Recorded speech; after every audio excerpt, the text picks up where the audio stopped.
ಮಗನನ್ನನ್ನು ತುಂಬಾ ದುಬಾರಿ ವೃದ್ಧಾಶ್ರಮದಲ್ಲಿ ಬಿಡಲು ಬಂದನು ಮತ್ತು ಅಪ್ಪಾಜಿ, ನಾನು ಅಮೆರಿಕಕ್ಕೆ ಹೋಗುತ್ತಿದ್ದೇನೆ. ಹಿಂತಿರುಗಿ ಬಂದು ನಿಮ್ಮನ್ನು ಕರೆದುಕೊಂಡು ಹೋಗುತ್ತೇನೆ ಎಂದು ಹೇಳಿದನು. ನಾನು ಅವನಿಗೆ ಆಶೀರ್ವಾದ ಮಾಡಿ ಬೀಳ್ಕೊಟ್ಟೆ. ಸ್ವಲ್ಪ ಸಮಯದ ನಂತರ ನನ್ನ ಕನ್ನಡಕವನ್ನು ಅವನ ಕಾರಿನಲ್ಲಿ ಮರೆತುಬಿಟ್ಟಿದ್ದೇನೆ ಎಂದು ನೆನಪಾಯಿತು.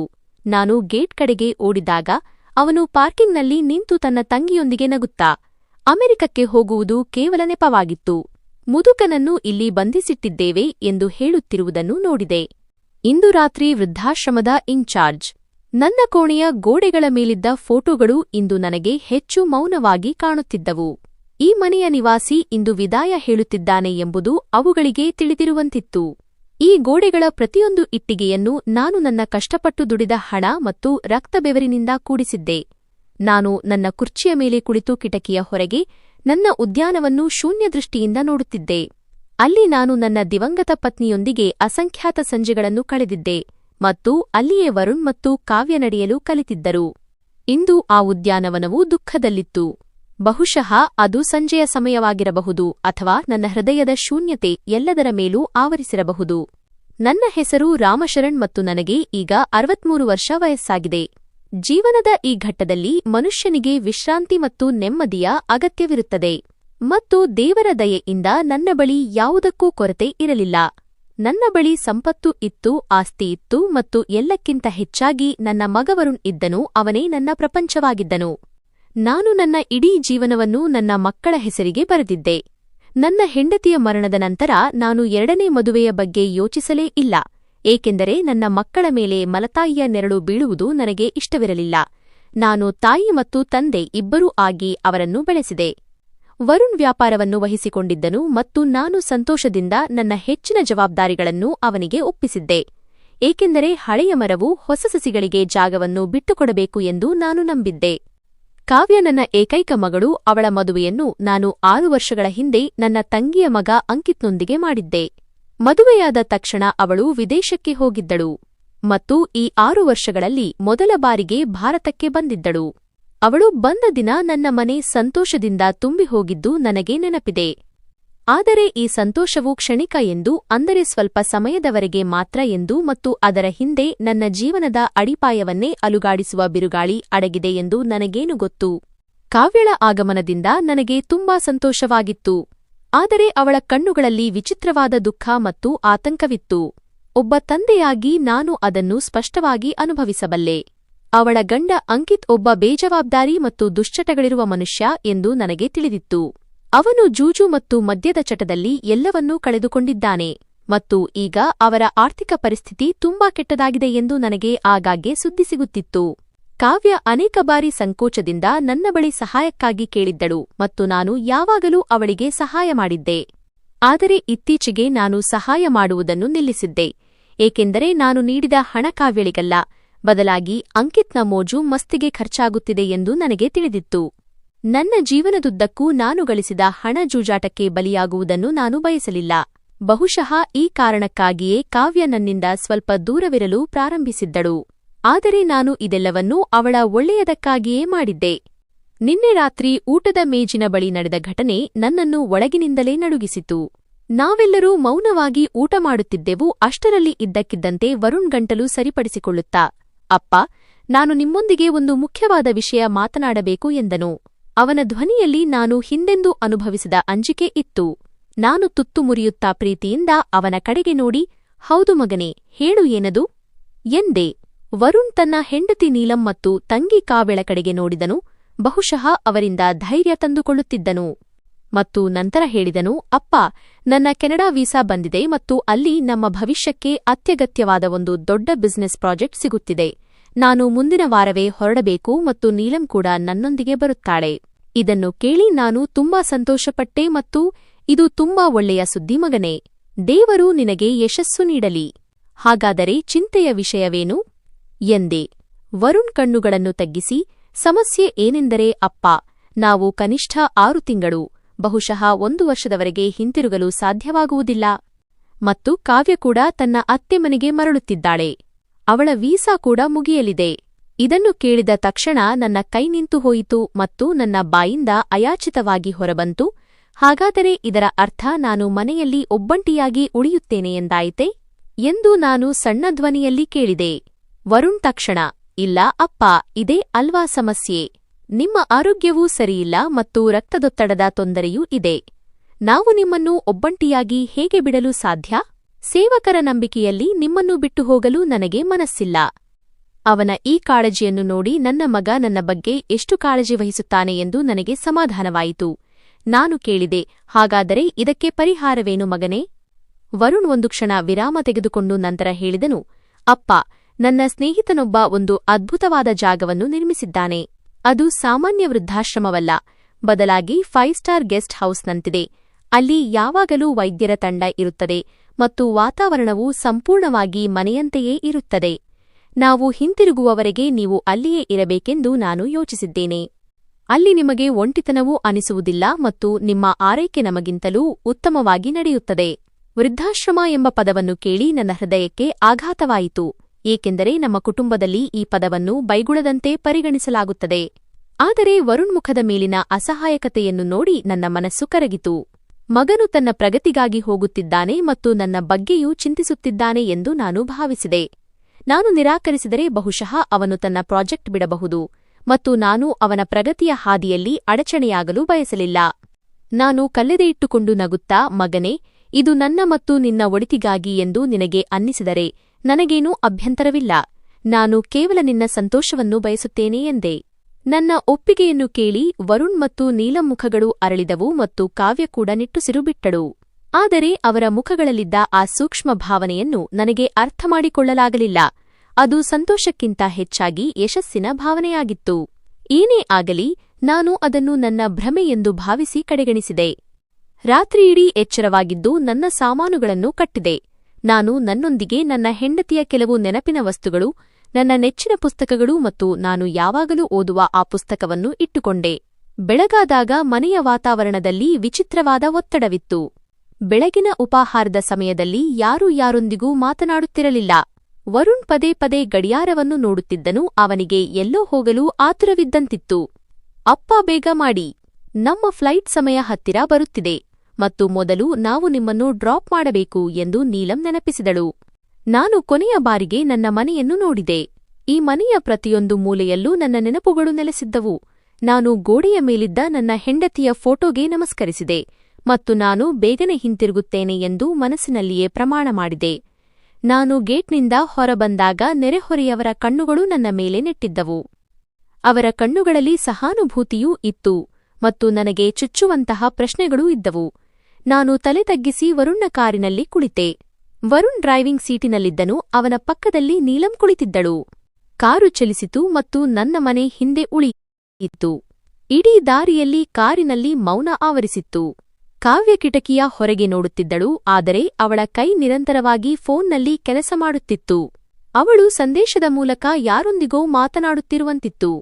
ಬಹುಶಃ ಅವಳು ಅಂಕಿತ್ ಜೊತೆ ಮಾತನಾಡುತ್ತಿದ್ದಾಳೆ ಎಂದು ನಾನು ಭಾವಿಸಿದೆ. ನಾನು ಅವಳ ತಲೆಯ ಮೇಲೆ ಕೈಯಿಟ್ಟು, ಮಗಳೇ, ನಿನ್ನ ಕಾಳಜಿ ವಹಿಸು ಮತ್ತು ಜವಾಬ್ದಾರಿಯಿಂದ ನಡೆದುಕೊಳ್ಳುವಂತೆ ಅಂಕಿತ್ಗೆ ಹೇಳು. ಹಣದ ಅಗತ್ಯವಿದ್ದರೆ ನನಗೆ ತಿಳಿಸು, ನಾನು ವರುಣ್ಗೆ ಹೇಳಿ ಕಳುಹಿಸುತ್ತೇನೆ ಎಂದೆ. ನನ್ನ ಮಾತು ಕೇಳಿ ಕಾವ್ಯ ಬೆಚ್ಚಿಬಿದ್ದಳು ಮತ್ತು ವಿಚಿತ್ರವಾದ ದೃಷ್ಟಿಯಿಂದ ನನ್ನನ್ನು ನೋಡಿದಳು. ಅದರಲ್ಲಿ ಆತ್ಮೀಯತೆ ಕಡಿಮೆ ಮತ್ತು ಕಿರಿಕಿರಿ ಹೆಚ್ಚಿತ್ತು.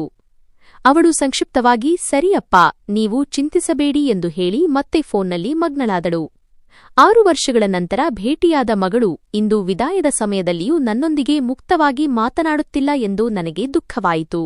ಆದರೆ ಅಗಲಿಕೆಯ ನೋವಿನಲ್ಲಿ ಅವಳು ಮೌನವಾಗಿದ್ದಾಳೆ ಎಂದು ನಾನು ಸಮಾಧಾನಪಟ್ಟುಕೊಂಡೆ. ಸ್ವಲ್ಪ ಸಮಯದ ನಂತರ ನಗರದ ಗದ್ದಲದಿಂದ ದೂರವಿರುವ ಶಾಂತ ಆದರೆ ಅಪರಿಚಿತ ಪ್ರದೇಶದಲ್ಲಿ ಕಾರು ನಿಂತಿತು. ಎದುರಿಗೆ ಒಂದು ಭವ್ಯವಾದ ಕಟ್ಟಡವಿತ್ತು. ಅದರ ದೊಡ್ಡ ಗೇಟ್ ಮೇಲೆ ಸುಕೂನ್ ವಿಲ್ಲಾ ಎಂದು ಬರೆದಿತ್ತು. ಕಟ್ಟಡವು ನಿಜವಾಗಿಯೂ ಸುಂದರವಾಗಿತ್ತು. ಸುತ್ತಲೂ ಹಸಿರು ಇತ್ತು ಮತ್ತು ನಿರ್ಮಾಣವು ಹೊಸದಾಗಿ ಹಾಗೂ ಆಧುನಿಕವಾಗಿ ಕಾಣುತ್ತಿತ್ತು. ಆದರೆ ಅದರ ಎತ್ತರದ ಗೋಡೆಗಳು ಮತ್ತು ಗೇಟ್ನಲ್ಲಿ ನಿಂತಿದ್ದ ಸಮವಸ್ತ್ರಧಾರಿ ಭದ್ರತಾ ಸಿಬ್ಬಂದಿ ನನಗೆ ಯಾವುದೋ ಜೈಲಿನ ಅನುಭವವನ್ನು ನೀಡುತ್ತಿದ್ದರು. ವರುಣ್ ಕಾರನ್ನು ಮುಂದೆ ತೆಗೆದುಕೊಂಡು ಹೋದನು ಮತ್ತು ನಾವು ಒಳಗೆ ಹೋದೆವು. ಸ್ವಾಗತ ಕಚೇರಿಯಲ್ಲಿದ್ದ ಸಿಬ್ಬಂದಿ ಮುಗುಳ್ನಕ್ಕೂ ನಮ್ಮನ್ನು ಸ್ವಾಗತಿಸಿದರು. ಆಗ ಒಬ್ಬ ಹಸನ್ಮುಖಿ ಮಧ್ಯವಯಸ್ಕ ವ್ಯಕ್ತಿ ತಮ್ಮನ್ನು ಡಾಕ್ಟರ್ ಮಾಥುರ್ ಎಂದು ಪರಿಚಯಿಸಿಕೊಂಡರು. ಅವರೇ ಇಲ್ಲಿನ ಇನ್ಚಾರ್ಜ್ ಆಗಿದ್ದರು. ಅವರು ಹಳೆಯ ಪರಿಚಯಸ್ಥರಂತೆ ವರುಣ್ ಅವರನ್ನು ಬಹಳ ಆತ್ಮೀಯವಾಗಿ ಭೇಟಿಯಾದರು. ಅವರು ಬನ್ನಿ ವರುಣ್ ಸಾಹೇಬರೇ, ನಾವು ನಿಮಗಾಗಿಯೇ ಕಾಯುತ್ತಿದ್ದೆವು ಎಂದು ಹೇಳಿದರು ಮತ್ತು ನಂತರ ನನ್ನ ಕಡೆಗೆ ತಿರುಗಿ, ಇವರೇ ನಮ್ಮ ವಿಶೇಷ ಅತಿಥಿ ರಾಮಶರಣ್ ಸಾಹೇಬರು. ನಿಜವಾಗಿಯೂ ನಿಮ್ಮ ವ್ಯಕ್ತಿತ್ವ ತುಂಬಾ ಪ್ರಭಾವಶಾಲಿಯಾಗಿದೆ ಎಂದರು. ಅವರ ನಯವಾದ ಮಾತುಗಳಿಂದ ನನಗೆ ಸ್ವಲ್ಪ ಮುಜುಗರವಾಯಿತು. ಡಾಕ್ಟರ್ ಮಾಥುರ್ ನಮ್ಮನ್ನು ತಮ್ಮ ಕಚೇರಿಗೆ ಕರೆದೊಯ್ದರು. ಅದು ತುಂಬಾ ಅಚ್ಚುಕಟ್ಟಾಗಿ ಅಲಂಕರಿಸಲ್ಪಟ್ಟಿತ್ತು. ಅಲ್ಲಿ ವರುಣ್ ಮತ್ತು ಅವರ ನಡುವೆ ಕೆಲವು ದಾಖಲೆಗಳಿಗೆ ಸಹಿ ಹಾಕುವ ಪ್ರಕ್ರಿಯೆ ಪ್ರಾರಂಭವಾಯಿತು. ನಾನು ಮೌನವಾಗಿ ಕುಳಿತು ಕೋಣೆಯನ್ನು ಗಮನಿಸುತ್ತಿದ್ದೆ. ಗೋಡೆಗಳ ಮೇಲೆ ಹಿರಿಯರ ನಗುತ್ತಿರುವ ಫೋಟೋಗಳು ತೂಗು ಹಾಕಲ್ಪಟ್ಟಿದ್ದವು. ಆದರೆ ಆ ಫೋಟೋಗಳ ಕಣ್ಣುಗಳು ನನಗೆ ದುಃಖಭರಿತವಾಗಿ ಕಾಣುತ್ತಿದ್ದವು. ಅಪ್ಪ, ಇಲ್ಲಿ ಸಹಿ ಮಾಡಿ. ಇವು ಅಡ್ಮಿಷನ್ ಪೇಪರ್ಗಳು ಮತ್ತು ಕೆಲವು ಮೆಡಿಕಲ್ ಹಿಸ್ಟರಿ ಫಾರ್ಮ್ಗಳು. ವರುಣ್ ಕಾಗದದ ಕಟ್ಟನ್ನು ನನ್ನ ಮುಂದಿಟ್ಟನು. ನಾನು ಎಂದಿನಂತೆ ವರುಣ್ ಮೇಲೆ ಕಣ್ಣು ಮುಚ್ಚಿ ನಂಬಿಕೆ ಇಟ್ಟು ಓದದೆಯೇ ಸಹಿ ಹಾಕಿದೆ. ಏಕೆಂದರೆ ಅವನು ನನ್ನ ಮಗ ಮತ್ತು ಮಕ್ಕಳು ಎಂದಿಗೂ ಪೋಷಕರ ಕೆಟ್ಟದ್ದನ್ನು ಬಯಸುವುದಿಲ್ಲ. ಇದೆಲ್ಲವೂ ಕೇವಲ ಔಪಚಾರಿಕತೆ ಎಂದು ನಾನು ಭಾವಿಸಿದೆ. ಸಹಿ ಮಾಡುವಾಗ ನನ್ನ ಕೈಗಳು ಸ್ವಲ್ಪ ನಡುಗಿದವು, ಏಕೆಂದರೆ ಆ ಸಹಿಗಳು ನನ್ನ ಸ್ವಾತಂತ್ರ್ಯವನ್ನು ಸೀಮಿತಗೊಳಿಸಲು ಅನುಮತಿಯಾಗಿದ್ದವು. ಆದರೆ ವರುಣ್ ಮೇಲಿನ ಪ್ರೀತಿ ನನ್ನನ್ನು ತಡೆಯಲು ಬಿಡಲಿಲ್ಲ. ತುಂಬಾ ಒಳ್ಳೆಯದು. ಡಾಕ್ಟರ್ ಮಾಥುರ್ ಕಾಗದಗಳನ್ನು ಒಟ್ಟುಗೂಡಿಸುತ್ತಾ ನಿಟ್ಟುಸಿರು ಬಿಟ್ಟರು. ನೀವು ಚಿಂತಿಸಬೇಡಿ ವರುಣ್ ಸಾಹೇಬರೇ, ರಾಮಶರಣ್ ಸಾಹೇಬರು ಇಲ್ಲಿ ರಾಜರಂತೆ ಇರುತ್ತಾರೆ. ಇವರ ಕೊಠಡಿ ಸಂಪೂರ್ಣವಾಗಿ ಸಿದ್ಧವಾಗಿದೆ. VIP suite number 1. ನಾನೇ ಸ್ವತಃ ಇವರ ಉಸ್ತುವಾರಿ ನೋಡಿಕೊಳ್ಳುತ್ತೇನೆ. ನಂತರ ಆ ಕ್ಷಣ ಬಂದಿತು. ಅದು ಯಾವುದೇ ತಂದೆಗೆ ಪ್ರಳಯಕ್ಕಿಂತ ಕಡಿಮೆಯಿಲ್ಲ. ವಿದಾಯ ಹೇಳುವ ಸಮಯ. ವರುಣ್ ಎದ್ದು ನಿಂತು ನನ್ನನ್ನು ತಬ್ಬಿಕೊಂಡನು. ಆದರೆ ಅವನ ಅಪ್ಪುಗೆಯಲ್ಲಿ ಆ ಆತ್ಮೀಯತೆ ಇರಲಿಲ್ಲ. ಅದು ಯಾವಾಗಲೂ ಇರುತ್ತಿತ್ತು. ಅಪ್ಪ, ನಿಮ್ಮ ಕಾಳಜಿ ವಹಿಸಿ. ನಾನು ತಲುಪಿದ ತಕ್ಷಣ ಫೋನ್ ಮಾಡುತ್ತೇನೆ. ಅವನ ಧ್ವನಿಯಲ್ಲಿ ಸಣ್ಣ ನಡುಕವಿತ್ತು. ಅದನ್ನು ನಾನು ಅವನ ದುಃಖವೆಂದು ಭಾವಿಸಿದೆ. ನೀಲಂ ಕೂಡ ಔಪಚಾರಿಕವಾಗಿ ನಮಸ್ಕರಿಸಿದಳು. ತಂದೆಯವರೇ, ಔಷಧಗಳನ್ನು ಸಮಯಕ್ಕೆ ಸರಿಯಾಗಿ ತೆಗೆದುಕೊಳ್ಳಿ. ಕಾವ್ಯ ನನ್ನನ್ನು ತಬ್ಬಿಕೊಂಡಾಗ ನನಗೆ ಕಣ್ಣೀರು ತಡೆಯಲಾಗಲಿಲ್ಲ. ನನ್ನ ಬಂಗಾರ, ಸಂತೋಷವಾಗಿರು ಎಂದು ಹರಸಿದೆ. ಅವಳು ಬೇಗನೆ ನನ್ನಿಂದ ದೂರವಾದಳು. ಅವಳ ಕಣ್ಣುಗಳಲ್ಲಿ ನೀರಿರಲಿಲ್ಲ. ಬದಲಾಗಿ ಹೋಗುವ ವಿಚಿತ್ರವಾದ ಆತುರವಿತ್ತು. ನಾನು ಅಲ್ಲಿಯೇ ನಿಂತು ಅವರು ಹೋಗುವುದನ್ನು ನೋಡುತ್ತಿದ್ದೆ. ಅವರು ಹಿಂತಿರುಗಿ ನೋಡದೆ ಕಾರಿಡಾರ್ನಿಂದ ಹೊರನಡೆದರು. ಡಾಕ್ಟರ್ ಮಾಥುರ್ ನನ್ನ ಭುಜದ ಮೇಲೆ ಕೈಯಿಟ್ಟು, ಬನ್ನಿ ರಾಮಶರಣ್ ಸಾಹೇಬರೇ, ನಾನು ನಿಮ್ಮನ್ನು ನಿಮ್ಮ ಕೋಣೆಗೆ ಕರೆದೊಯ್ಯುತ್ತೇನೆ. ನೀವು ಸುಸ್ತಾಗಿರಬಹುದು ಎಂದರು. ನಾನು ಭಾರವಾದ ಹೆಜ್ಜೆಗಳೊಂದಿಗೆ ಅವರ ಹಿಂದೆ ನಡೆದೆ. ನನ್ನ ಕೋಣೆ ನಿಜವಾಗಿಯೂ ತುಂಬಾ ಸುಂದರವಾಗಿತ್ತು. ಹಸಿರು ಬಣ್ಣದ ಪರದೆಗಳಿದ್ದವು. ಟಿವಿ, ಫ್ರಿಡ್ಜ್, ಮೃದುವಾದ ಹಾಸಿಗೆ ಇತ್ತು ಮತ್ತು ಕಿಟಕಿಯ ಹೊರಗೆ ಉದ್ಯಾನ ಕಾಣಿಸುತ್ತಿತ್ತು. ಆದರೆ ಇದೆಲ್ಲವೂ ನನಗೆ ವ್ಯರ್ಥವಾಗಿತ್ತು, ಏಕೆಂದರೆ ನನ್ನ ಮನೆ ಮತ್ತು ನನ್ನ ಮಕ್ಕಳನ್ನು ನನ್ನಿಂದ ಕಸಿದುಕೊಳ್ಳಲಾಗಿತ್ತು. ಡಾಕ್ಟರ್ ಮಾಥುರ್, ನೀವು ವಿಶ್ರಾಂತಿ ತೆಗೆದುಕೊಳ್ಳಿ, ಸಂಜೆ ನಾನು ರೌಂಡ್ಸ್ಗೆ ಬರುತ್ತೇನೆ ಎಂದು ಹೇಳಿ ನನ್ನನ್ನು ಕೋಣೆಯಲ್ಲಿ ಬಿಟ್ಟು ಹೋದರು. ಬಾಗಿಲು ಮುಚ್ಚಿದ ತಕ್ಷಣ ಕೋಣೆಯಲ್ಲಿ ಮೌನ ಆವರಿಸಿತು. ನಾನು ಹಾಸಿಗೆಯ ತುದಿಯಲ್ಲಿ ಕುಳಿತೆ ಮತ್ತು ನನ್ನ ಹೃದಯ ಕುಸಿಯತೊಡಗಿತು. ನನಗೆ ನನ್ನ ಮನೆ, ನನ್ನ ಕುರ್ಚಿ ಮತ್ತು ನನ್ನ ಪುಸ್ತಕಗಳು ತೀವ್ರವಾಗಿ ನೆನಪಾಗತೊಡಗಿದವು. ಸಮಯ ಕಳೆಯಲು ನಾನು ಪತ್ರಿಕೆ ಓದಬೇಕೆಂದು ಯೋಚಿಸಿ ಜೇಬಿಗೆ ಕೈ ಹಾಕಿದೆ. ಆಗ ನನ್ನ ಜೇಬು ಖಾಲಿಯಾಗಿದೆ ಎಂದು ಅರಿವಾಯಿತು. ನನ್ನ ಕನ್ನಡಕ. ನಾನು ಅದನ್ನು ಕಾರಿನ ಡ್ಯಾಶ್ಬೋರ್ಡ್ ಮೇಲೆಯೇ ಮರೆತು ಬಂದಿದ್ದೆ. ಕಾಗದ ಪತ್ರಗಳನ್ನು ಓದುವಾಗ ನಾನು ಅದನ್ನು ಅಲ್ಲೇ ಇಟ್ಟಿದ್ದೆ ಮತ್ತು ಇಳಿಯುವಾಗ ತೆಗೆದುಕೊಳ್ಳಲು ಮರೆತು ಹೋಗಿತ್ತು. ಕನ್ನಡಕವಿಲ್ಲದೆ ನಾನು ಬಹುತೇಕ ಕುರುಡನಂತಿದ್ದೆ. ಸರಿಯಾಗಿ ಓದಲಾಗುತ್ತಿರಲಿಲ್ಲ ಮತ್ತು ದೂರದ ವಸ್ತುಗಳು ಸ್ಪಷ್ಟವಾಗಿ ಕಾಣುತ್ತಿರಲಿಲ್ಲ. ವರುಣ್ ಹೋದರೆ ಹೊಸ ಕನ್ನಡಕ ತರಿಸಲು ನಾನು ಯಾರಿಗೆ ಹೇಳಲಿ ಎಂದು ನನಗೆ ಗಾಬರಿಯಾಗತೊಡಗಿತು. ಅವರು ಈಗ ತಾನೇ ಹೋಗಿದ್ದಾರೆ, ಬಹುಶಃ ಪಾರ್ಕಿಂಗ್ನಲ್ಲಿಯೇ ಇರಬಹುದು ಅಥವಾ ಗೇಟ್ನಲ್ಲಿ ಕಾಗದ ಪತ್ರಗಳನ್ನು ಜಮಾ ಮಾಡುತ್ತಿರಬಹುದು ಎಂದು ನಾನು ಯೋಚಿಸಿದೆ. ಆದ್ದರಿಂದ ನಾನು ತಕ್ಷಣ ಹೋಗಬೇಕು. ನಾನು ಬೇಗನೆ ಎದ್ದು ಬಾಗಿಲು ತೆರೆದು ಹೊರಬಂದೆ. ಕಾರಿಡಾರ್ನಲ್ಲಿ ಯಾರೂ ಇರಲಿಲ್ಲ. ಮಸುಕಾದ ದೃಷ್ಟಿಯೊಂದಿಗೆ ನಾನು ಅಂದಾಜಿನ ಮೇಲೆ ಮುಖ್ಯ ಬಾಗಿಲಿನ ಕಡೆಗೆ ಹೋದೆ. ಗೇಟ್ನಲ್ಲಿದ್ದ ಗಾರ್ಡ್ ತನ್ನ ಕುರ್ಚಿಯ ಮೇಲೆ ತೂಕಡಿಸುತ್ತಿದ್ದನು ಮತ್ತು ಬಹುಶಃ ಫೋನ್ನಲ್ಲಿ ಯಾರೊಂದಿಗೋ ಮಾತನಾಡುತ್ತಿದ್ದನು. ಅವನು ನಾನು ಹೊರಗೆ ಹೋಗುವುದನ್ನು ನೋಡಲಿಲ್ಲ. ನಾನು ಗೇಟ್ನಿಂದ ಹೊರಬಂದು ಪಾರ್ಕಿಂಗ್ ಪ್ರದೇಶವನ್ನು ತಲುಪಿದೆ. ಅಲ್ಲಿ ವರುಣ್ ಕಾರು ಇನ್ನೂ ನಿಂತಿತ್ತು. ಇದನ್ನು ನೋಡಿ ನನ್ನ ಮನಸ್ಸು ಸಂತೋಷದಿಂದ ಕುಣಿದಾಡಿತು. ಶುಕ್ರವಾರದವರೆಗೂ ಅವನು ಹೋಗಿಲ್ಲ ಎಂದುಕೊಂಡು ನಾನು ವೇಗವಾಗಿ ಕಾರಿನ ಕಡೆಗೆ ಹೋದೆ. ಆದರೆ ಹತ್ತಿರ ಹೋಗುತ್ತಿದ್ದಂತೆ ನನ್ನ ಹೆಜ್ಜೆಗಳು ನಿಧಾನವಾದವು. ವರುಣ್ ಡ್ರೈವಿಂಗ್ ಸೀಟಿನಿಂದ ಹೊರಗೆ ನಿಂತಿದ್ದನ್ನು ಮತ್ತು ಕಾವ್ಯ ಹಾಗೂ ನೀಲಂ ಕೂಡ ಕಾರಿನ ಹೊರಗೆ ಇರುವುದನ್ನು ನಾನು ನೋಡಿದೆ. ಮೂವರೂ ಪರಸ್ಪರ ಮಾತನಾಡುತ್ತಿದ್ದರು. ಅವರು ಬಹುಶಃ ನನ್ನ ಬಗ್ಗೆ ಚಿಂತಿಸುತ್ತಿರಬಹುದು ಮತ್ತು ಬೀಳ್ಕೊಡುಗೆಯ ಬಗ್ಗೆ ಮಾತನಾಡುತ್ತಿರಬಹುದು ಎಂದು ನಾನು ಭಾವಿಸಿದೆ. ಆದರೆ ಅವರ ದೇಹಭಾಷೆ ಬೇರೆಯದೇ ಕಥೆಯನ್ನು ಹೇಳುತ್ತಿತ್ತು. ಸ್ವಲ್ಪ ಸಮಯದ ಮೊದಲು ದುಃಖದಿಂದ ಕೂಡಿದ್ದ ವರುಣ್ ಮುಖ ಈಗ ಶಾಂತವಾಗಿತ್ತು. ಅಷ್ಟೇ ಅಲ್ಲ, ಅದರ ಮೇಲೆ ಗೆಲುವಿನ ನಗೆ ಇತ್ತು. ನೀಲಂ ತನ್ನ ಫೋನ್ನಲ್ಲಿ ಏನನ್ನೋ ನೋಡಿ ನಗುತ್ತಿದ್ದಳು ಮತ್ತು ಕಾವ್ಯ ವರುಣ್ ಭುಜದ ಮೇಲೆ ಕೈಯಿಟ್ಟು ಏನನ್ನೋ ಹೇಳುತ್ತಿದ್ದಳು. ನಂತರ ಅವರಿಬ್ಬರೂ ನಗಲಾರಂಭಿಸಿದರು. ಅವರ ನಗು ಪಾರ್ಕಿಂಗ್ನ ನಿಶ್ಶಬ್ದ ವಾತಾವರಣದಲ್ಲಿ ಪ್ರತಿಧ್ವನಿಸಿತು.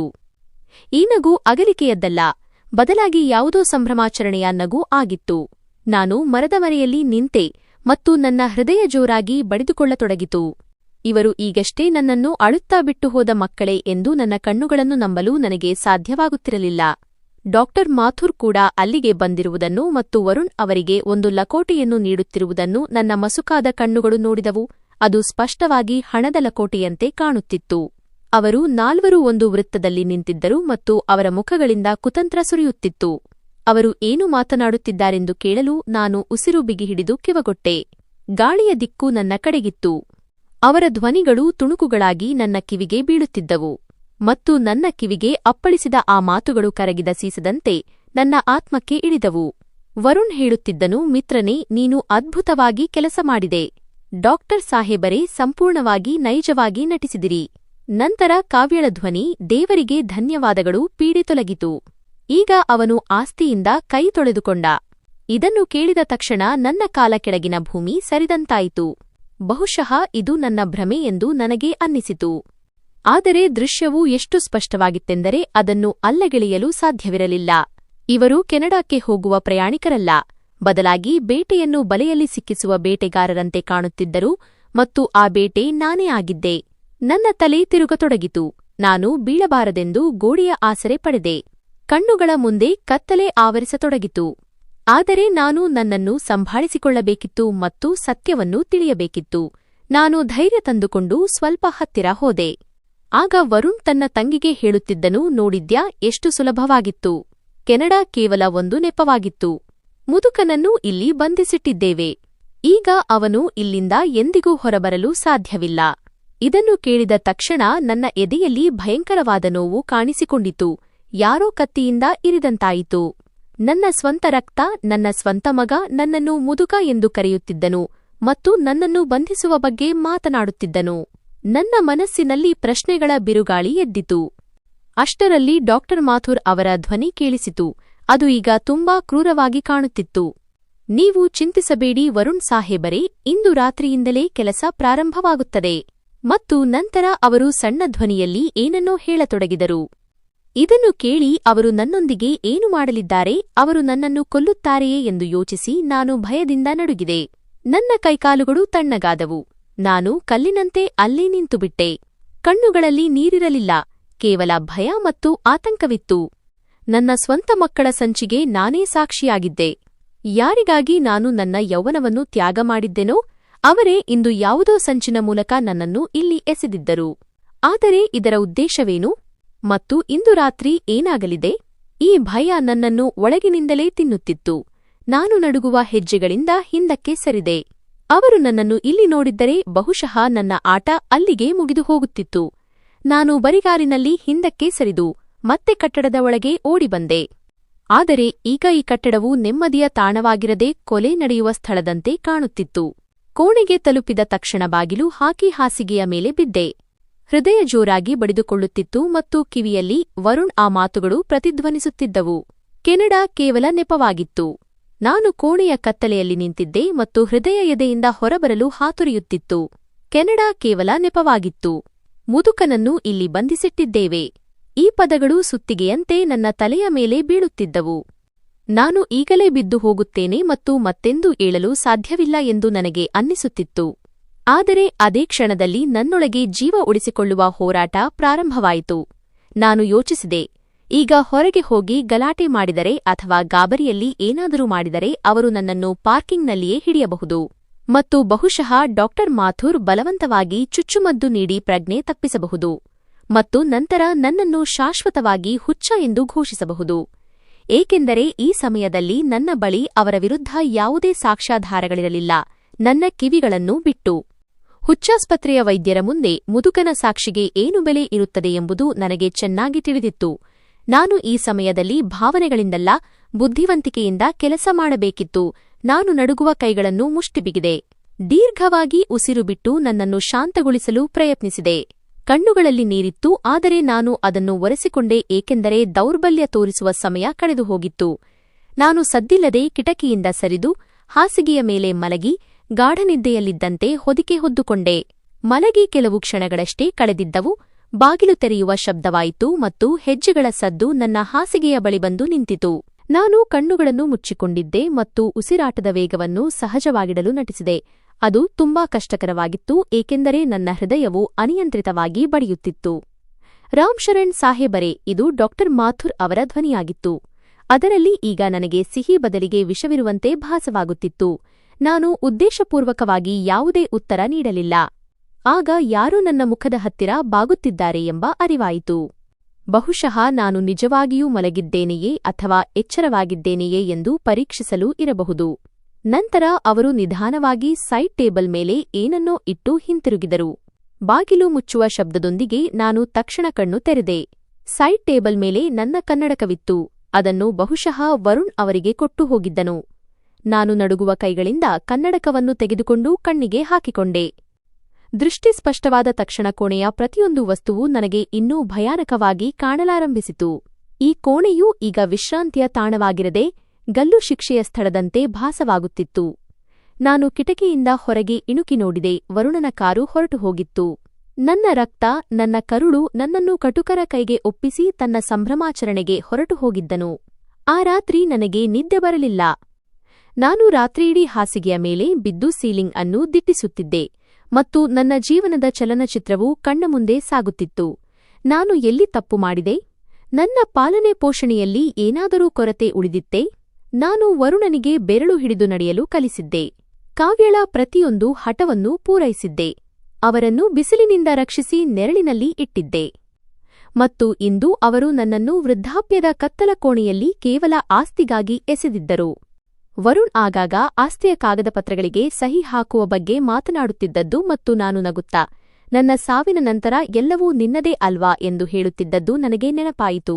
ಬಹುಶಃ ಇದೇ ನನ್ನ ದೊಡ್ಡ ತಪ್ಪಾಗಿತ್ತು. ನಾನು ಬದುಕಿದ್ದಾಗಲೇ ಎಲ್ಲವನ್ನೂ ಕೊಟ್ಟಿದ್ದರೆ ಬಹುಶಃ ಇಂದು ಬೀದಿಯಲ್ಲಿರುತ್ತಿದ್ದೆ. ಆದರೆ ಕನಿಷ್ಠ ಈ ಸೆರೆಮನೆಯಲ್ಲಿ ಇರುತ್ತಿರಲಿಲ್ಲ. ಬೆಳಗಾದಾಗ ಅವರ ರಹಸ್ಯ ನನಗೆ ತಿಳಿದಿದೆ ಎಂಬ ಸುಳಿವು ಅವರಿಗೆ ಸಿಗದಂತೆ ನೋಡಿಕೊಳ್ಳಬೇಕೆಂದು ನಾನು ನಿರ್ಧರಿಸಿದೆ. ಮಗನ ಪ್ರೀತಿಯ ಮೋಸದಲ್ಲಿರುವ ಒಬ್ಬ ಸಾಮಾನ್ಯ ಮುದುಕನಂತೆ ನಾನು ವರ್ತಿಸುತ್ತೇನೆ. ಇದರಿಂದ ಅವರು ನಿಶ್ಚಿಂತರಾಗುತ್ತಾರೆ ಮತ್ತು ನನಗೆ ಇಲ್ಲಿಂದ ತಪ್ಪಿಸಿಕೊಳ್ಳಲು ದಾರಿ ಸಿಗುತ್ತದೆ. ಮುಂದಿನ ವಾರದವರೆಗೆ ನಾನು ಅದ್ಭುತ ಸಂಯಮವನ್ನು ಪ್ರದರ್ಶಿಸಿದೆ. ಸಮಯಕ್ಕೆ ಸರಿಯಾಗಿ ಉಪಾಹಾರ ಸೇವಿಸುತ್ತಿದ್ದೆ. ಸಿಬ್ಬಂದಿಯೊಂದಿಗೆ ಸಂತೋಷ ಮತ್ತು ಒಳ್ಳೆಯ ನಡವಳಿಕೆಯಿಂದ ವರ್ತಿಸುತ್ತಿದ್ದೆ. ಡಾಕ್ಟರ್ ಮಾಥುರ್ ರೌಂಡ್ಸ್ಗೆ ಬಂದಾಗಲೆಲ್ಲ ನಾನು ನಗುತ್ತಾ ಕೇಳುತ್ತಿದ್ದೆ, ಡಾಕ್ಟರ್, ವರುಣನ ಫೋನ್ ಬಂದಿತ್ತಾ? ಅವನು ಕೆನಡಾ ತಲುಪಿರಬೇಕಲ್ವಾ? ಡಾಕ್ಟರ್ ಮಾಥುರ್ ನನಗೆ ಸಮಾಧಾನ ಹೇಳುತ್ತಿದ್ದರು. ಹೌದು ರಾಮ್ ಶರಣ್ ಸಾಹೇಬರೇ, ವರುಣ್ ಸಾಹೇಬರ ಕರೆ ಬಂದಿತ್ತು. ಅವರು ತುಂಬಾ ಚೆನ್ನಾಗಿ ತಲುಪಿದ್ದಾರೆ. ಕೆಲಸದಲ್ಲಿ ನಿರತರಾಗಿದ್ದಾರೆ, ಬೇಗನೆ ಕರೆ ಮಾಡುತ್ತಾರೆ. ನಾನು ಮನಸ್ಸಿನಲ್ಲೇ ಅವರ ಸುಳ್ಳನ್ನು ಶಪಿಸುತ್ತಿದ್ದೆ, ಆದರೆ ಮುಖದ ಮೇಲೆ ನೆಮ್ಮದಿಯನ್ನು ಕಾಪಾಡಿಕೊಂಡಿದ್ದೆ. ಈ ಒಂದು ವಾರದಲ್ಲಿ ನಾನು ಒಂದು ವಿಚಿತ್ರ ವಿಷಯವನ್ನು ಗಮನಿಸಿದೆ. ಡಾಕ್ಟರ್ ಮಾಥುರ್ ಮತ್ತು ಅವರ ಸಿಬ್ಬಂದಿ ನನ್ನೊಂದಿಗೆ ಅಗತ್ಯಕ್ಕಿಂತ ಹೆಚ್ಚು ಒಳ್ಳೆಯ ನಡವಳಿಕೆಯನ್ನು ತೋರುತ್ತಿದ್ದರು. ನನಗೆ ವಿಐಪಿ ಊಟ ನೀಡಲಾಗುತ್ತಿತ್ತು. ತೋಟದಲ್ಲಿ ನಡೆಯಲು ಅನುಮತಿಯಿತ್ತು ಮತ್ತು ಪ್ರಮುಖ ವಿಷಯವೆಂದರೆ ನನಗೆ ಯಾವುದೇ ಔಷಧಿ ನೀಡುತ್ತಿರಲಿಲ್ಲ. ಮೊದಲು ನನಗೆ ಆಶ್ಚರ್ಯವಾಯಿತು, ಅವರು ನನ್ನನ್ನು ಹುಚ್ಚನನ್ನಾಗಿ ಮಾಡಲು ಬಯಸುತ್ತಿದ್ದರೆ ಔಷಧಿಗಳನ್ನು ಏಕೆ ಪ್ರಾರಂಭಿಸುತ್ತಿಲ್ಲ? ನಂತರ ನಾನು ಸೂಕ್ಷ್ಮವಾಗಿ ಯೋಚಿಸಿದಾಗ ಇದು ಅವರ ತಂತ್ರ ಎಂದು ಅರ್ಥವಾಯಿತು. ಅವರು ನಾನು ಮೊದಲು ಇಲ್ಲಿನ ವಾತಾವರಣಕ್ಕೆ ಹೊಂದಿಕೊಳ್ಳಲಿ ಎಂದು ಬಯಸುತ್ತಿದ್ದರು. ನನ್ನ ಆತ್ಮವಿಶ್ವಾಸ ಮರಳಲಿ ಮತ್ತು ನನ್ನ ದೈಹಿಕ ಆರೋಗ್ಯ ಸುಧಾರಿಸಲಿ. ಇದರಿಂದ ಅವರು ಚಿಕಿತ್ಸೆ ಪ್ರಾರಂಭಿಸಿದಾಗ ನನ್ನ ದೇಹವು ಆ ತೀವ್ರ ಪ್ರತಿಕ್ರಿಯೆಯನ್ನು ತಡೆದುಕೊಳ್ಳಲು ಸಾಧ್ಯವಾಗುತ್ತದೆ. ಅಥವಾ ಬಹುಶಃ ಅವರು ಯಾವುದೋ ವಿಶೇಷ ಸಮಯಕ್ಕಾಗಿ ಕಾಯುತ್ತಿರಬಹುದು. ನನ್ನನ್ನು ಹುಚ್ಚನೆಂದು ಘೋಷಿಸಿದಾಗ ಎಲ್ಲವೂ ದಾಖಲೆಗಳ ಪ್ರಕಾರ ಸರಿಯಾಗಿರಲು ಯಾವುದಾದರೂ ಕಾನೂನು ಕಾಗದಪತ್ರ ಸಿದ್ಧವಾಗುತ್ತಿರಬಹುದು. ಇದು ಚಂಡಮಾರುತಕ್ಕೆ ಮುಂಚಿನ ಶಾಂತತೆಯಾಗಿತ್ತು ಮತ್ತು ಈ ಅವಧಿ ಹೆಚ್ಚು ಕಾಲ ಇರುವುದಿಲ್ಲ ಎಂದು ನನಗೆ ತಿಳಿದಿತ್ತು. ನಾನು ಬೇಗನೆ ಏನಾದರೂ ಮಾಡಬೇಕಿತ್ತು. ಸಿಗ್ನಲ್ ಸಮಸ್ಯೆ ಇದೆ ಮತ್ತು ಎಲೆಕ್ಟ್ರಾನಿಕ್ ಉಪಕರಣಗಳು ವಿಶ್ರಾಂತಿಗೆ ಅಡ್ಡಿಪಡಿಸುತ್ತವೆ ಎಂದು ಹೇಳಿ ಮೊದಲ ದಿನವೇ ನನ್ನ ಮೊಬೈಲ್ ಅನ್ನು ಕಿತ್ತುಕೊಳ್ಳಲಾಗಿತ್ತು. ಲ್ಯಾಂಡ್ಲೈನ್ ನರ್ಸ್ಗಳ ಸ್ಟೇಷನ್ನಲ್ಲಿತ್ತು. ಅಲ್ಲಿ ಯಾವಾಗಲೂ ಯಾರಾದರೂ ಇರುತ್ತಿದ್ದರು. ನಾನು ಹೊರಗಿನ ಪ್ರಪಂಚದಿಂದ ಸಂಪೂರ್ಣವಾಗಿ ಕತ್ತರಿಸಲ್ಪಟ್ಟಿದ್ದೆ. ಆದರೆ ನನ್ನ ಕಣ್ಣುಗಳು ಯಾವಾಗಲೂ ಅವಕಾಶಕ್ಕಾಗಿ ಕಾಯುತ್ತಿದ್ದವು. ಬೆಳಿಗ್ಗೆ ಒಬ್ಬ ಸಫಾಯಿ ಕರ್ಮಚಾರಿ ಬರುವುದನ್ನು ನಾನು ಗಮನಿಸಿದೆ. ಅವನು ನೋಡಲು ಸರಳ ಮತ್ತು ಬಡವನಂತೆ ಕಾಣುತ್ತಿದ್ದನು. ಅವನ ಹೆಸರು ರಾಜು.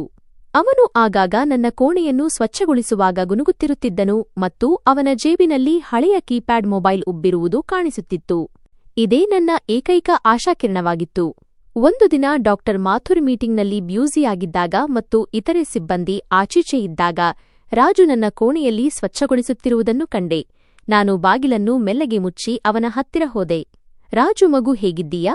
ನಾನು ಪ್ರೀತಿಯಿಂದ ಕೇಳಿದೆ. ರಾಜು ಪೊರಕೆ ನಿಲ್ಲಿಸಿ ನಗುತ್ತಾ ನಮಸ್ಕಾರ ಮಾಡಿದನು. ಜಿ ಕಾಕಾಜಿ, ಚೆನ್ನಾಗಿದ್ದೀನಿ. ನೀವು ಹೇಳಿ, ಆರೋಗ್ಯ ಹೇಗಿದೆ?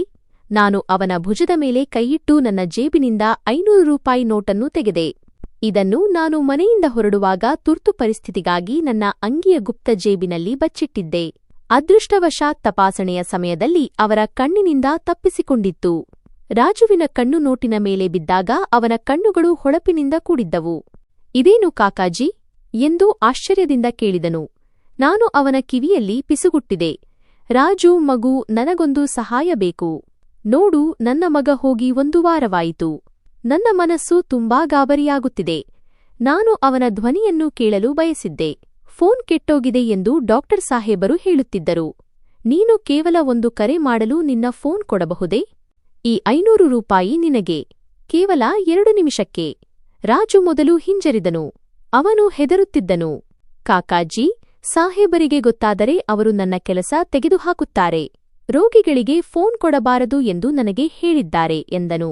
ನಾನು ನನ್ನ ಧ್ವನಿಯಲ್ಲಿ ಹೆಚ್ಚು ನೋವು ತುಂಬಿದೆ ಮತ್ತು ಸ್ವಲ್ಪ ನಾಟಕವನ್ನೂ ಮಾಡಿದೆ. ಅರೆ ಮಗು, ಅವರಿಗೆ ಯಾರು ಹೇಳುತ್ತಾರೆ? ನಮ್ಮಿಬ್ಬರನ್ನೂ ಬಿಟ್ಟರೆ ಯಾರಿಗೂ ಗೊತ್ತಾಗುವುದಿಲ್ಲ. ಒಬ್ಬ ತಂದೆಯ ಪ್ರಾಣ ಒದ್ದಾಡುತ್ತಿದೆ. ನೀನು ಒಬ್ಬ ತಂದೆಯ ಆಶೀರ್ವಾದ ಪಡೆಯಲು ಬಯಸುವುದಿಲ್ಲವೇ?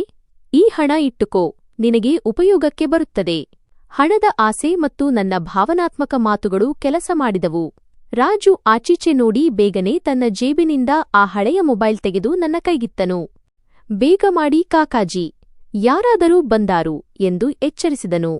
ನನ್ನ ಕೈಗಳು ನಡುಗುತ್ತಿದ್ದವು. ನಾನು ಫೋನ್ ತೆಗೆದುಕೊಂಡು ಬೇಗನೆ ನಂಬರ್ ಡಯಲ್ ಮಾಡಿದೆ. ನಾನು ವರುಣನಿಗೆ ಕರೆ ಮಾಡಬೇಕಿರಲಿಲ್ಲ, ಏಕೆಂದರೆ ಅವನು ನನ್ನ ಶತ್ರುವಾಗಿದ್ದನು. ನನ್ನ ನೆನಪಿನಲ್ಲಿ ಭದ್ರವಾಗಿದ್ದ ನಂಬರ್ಗೆ ನಾನು ಕರೆ ಮಾಡಬೇಕಿತ್ತು. ಅದು ನನ್ನ ಬಾಲ್ಯದ ಸ್ನೇಹಿತ ಮತ್ತು ನಿವೃತ್ತ ಪೊಲೀಸ್ ಇನ್ಸ್ಪೆಕ್ಟರ್ ಜಗದೀಶ್ನ ನಂಬರ್ ಆಗಿತ್ತು. ಜಗದೀಶ್ ಅಂತಹ ಸ್ನೇಹಿತನಾಗಿದ್ದನು. ಅವನ ಮೇಲೆ ನಾನು ಕಣ್ಣುಮುಚ್ಚಿ ನಂಬಿಕೆ ಇಡಬಹುದಿತ್ತು ಮತ್ತು ಅವನು ಪೊಲೀಸ್ ಇಲಾಖೆಯ ಪ್ರತಿಯೊಂದು ವಿಷಯವನ್ನೂ ತಿಳಿದಿದ್ದನು. ರಿಂಗ್ ಹೋಗುತ್ತಿತ್ತು ಮತ್ತು ಪ್ರತಿಯೊಂದು ರಿಂಗ್ನೊಂದಿಗೂ ನನ್ನ ಹೃದಯ ಜೋರಾಗಿ ಬಡಿಯುತ್ತಿತ್ತು. ಫೋನ್ ಎತ್ತು ಜಗದೀಶ್, ಎತ್ತು ಎಂದು ನಾನು ಮನಸ್ಸಿನಲ್ಲೇ ಪ್ರಾರ್ಥಿಸುತ್ತಿದ್ದೆ. 3ನೇ ರಿಂಗ್ಗೆ ಆ ಕಡೆಯಿಂದ ಭಾರೀ ಧ್ವನಿ ಕೇಳಿಸಿತು. ಹಲೋ, ಯಾರು? ಜಗದೀಶ್ನ ಧ್ವನಿ ಕೇಳಿ ನನ್ನ ಗಂಟಲಲ್ಲಿ ಆತಂಕದ ಉಂಡೆ ಸಿಲುಕಿದಂತಾಯಿತು. ಜಗದೀಶ್, ನಾನು ರಾಮ್ ಶರಣ್ ಎಂದು ನಾನು ಕಷ್ಟಪಟ್ಟು ಹೇಳಿದೆ. ರಾಮ್ ಶರಣ್? ಅರೆ, ನೀನು ಎಲ್ಲಿದ್ದೀಯಾ? ನಿನ್ನ ನಂಬರ್ ಸಿಗುತ್ತಿಲ್ಲ. ನಾನು ವರುಣನಿಗೆ ಫೋನ್ ಮಾಡಿದರೆ ನೀನು ಗುಡ್ಡಗಾಡು ಪ್ರದೇಶಕ್ಕೆ ಪ್ರವಾಸಕ್ಕೆ ಹೋಗಿದ್ದೀಯಾ ಎಂದು ಹೇಳಿದನು. ಜಗದೀಶ್ನ ಮಾತು ಕೇಳಿ ವರುಣನ ಕುತಂತ್ರದ ಅರಿವು ನನಗಾಯಿತು. ಅವನು ಎಲ್ಲರಿಗೂ ಸುಳ್ಳು ಹೇಳಿದ್ದನು. ನಾನು ಆಚೀಚೆ ನೋಡಿದೆ. ರಾಜು ಬಾಗಿಲಲ್ಲಿ ಕಾವಲು ಕಾಯುತ್ತಿದ್ದನು. ನಾನು ಧ್ವನಿ ತಗ್ಗಿಸಿ ಬೇಗನೆ ಮಾತನಾಡಲಾರಂಭಿಸಿದೆ. ಜಗದೀಶ್, ನನ್ನ ಮಾತು ಗಮನವಿಟ್ಟು ಕೇಳು. ನನ್ನ ಬಳಿ ಸಮಯ ಬಹಳ ಕಡಿಮೆಯಿದೆ. ವರುಣ್ ಸುಳ್ಳು ಹೇಳಿದ್ದಾನೆ. ನಾನು ಪ್ರವಾಸಕ್ಕೆ ಹೋಗಿಲ್ಲ. ಅವನು ನನ್ನನ್ನು ಸುಕೂನ್ ವಿಲ್ಲಾ ಎಂಬ ವೃದ್ಧಾಶ್ರಮದಲ್ಲಿ ಬಂಧಿಸಿಟ್ಟಿದ್ದಾನೆ. ಇವರು ನನ್ನನ್ನು ಹುಚ್ಚನೆಂದು ಸಾಬೀತುಪಡಿಸಿ ನನ್ನ ಆಸ್ತಿ ಕಬಳಿಸಲು ಬಯಸುತ್ತಿದ್ದಾರೆ. ವರುಣ್ ಕೆನಡಾಕ್ಕೆ ಹೋಗಿಲ್ಲ. ಅವನು ಇಲ್ಲೇ ಇದ್ದಾನೆ. ಇದೆಲ್ಲ ಒಂದು ಪಿತೂರಿ. ಆ ಕಡೆ ಜಗದೀಶ್ನ ಉಸಿರು ನಿಂತಂತಾಯಿತು. ನೀನು ಏನು ಬಕ್ವಾಸ್ ಮಾಡುತ್ತಿದ್ದೀಯಾ? ವರುಣ್ ಹೀಗೆ ಮಾಡಲು ಹೇಗೆ ಸಾಧ್ಯ? ಮತ್ತು ನೀನು ವೃದ್ಧಾಶ್ರಮದಲ್ಲಿ ಬಂಧಿಯಾಗಿದ್ದೀಯಾ? ನಾನು ಶಾಂತ ಸ್ವರದಲ್ಲಿ ಹೇಳಿದೆ. ಜಗದೀಶ್, ಇದು ಸತ್ಯ. ನಾನು ಸ್ವತಃ ಅವರ ಮಾತುಗಳನ್ನು ಕೇಳಿದ್ದೇನೆ. ಇಲ್ಲಿನ ಇನ್ಚಾರ್ಜ್ ಡಾಕ್ಟರ್ ಮಾಥುರ್ ಕೂಡ ಅವರೊಂದಿಗೆ ಸೇರಿಕೊಂಡಿದ್ದಾರೆ. ಅವರು ನನಗೆ ಕೆಲವು ಔಷಧಿಗಳನ್ನು ಕೊಟ್ಟು ನನ್ನ ಮಾನಸಿಕ ಸಮತೋಲನವನ್ನು ಹಾಳು ಮಾಡಲು ಬಯಸುತ್ತಿದ್ದಾರೆ. ಈಗಲೇ ಅವರೇನೂ ಮಾಡಿಲ್ಲ, ಆದರೆ ಬೇಗನೆ ಏನಾದರೂ ಮಾಡುತ್ತಾರೆ ಎಂಬ ಭಯ ನನಗಿದೆ. ದೇವರ ಹೆಸರಿನಲ್ಲಿ ನನ್ನನ್ನು ಇಲ್ಲಿಂದ ಹೊರಗೆ ಕರೆದುಕೊಂಡು ಹೋಗು, ಇಲ್ಲದಿದ್ದರೆ ನಾನು ಸತ್ತು ಹೋಗುತ್ತೇನೆ. ಇಲ್ಲಿ ನಾನು ನಿಜವಾಗಿಯೂ ಹುಚ್ಚನಾಗುತ್ತೇನೆ. ಜಗದೀಶ್ನ ಪೊಲೀಸ್ ಬುದ್ಧಿ ತಕ್ಷಣ ಜಾಗೃತವಾಯಿತು. ಅವನ ಧ್ವನಿಯಲ್ಲಿ ಈಗ ಗಂಭೀರತೆ ಮತ್ತು ಕೋಪವಿತ್ತು.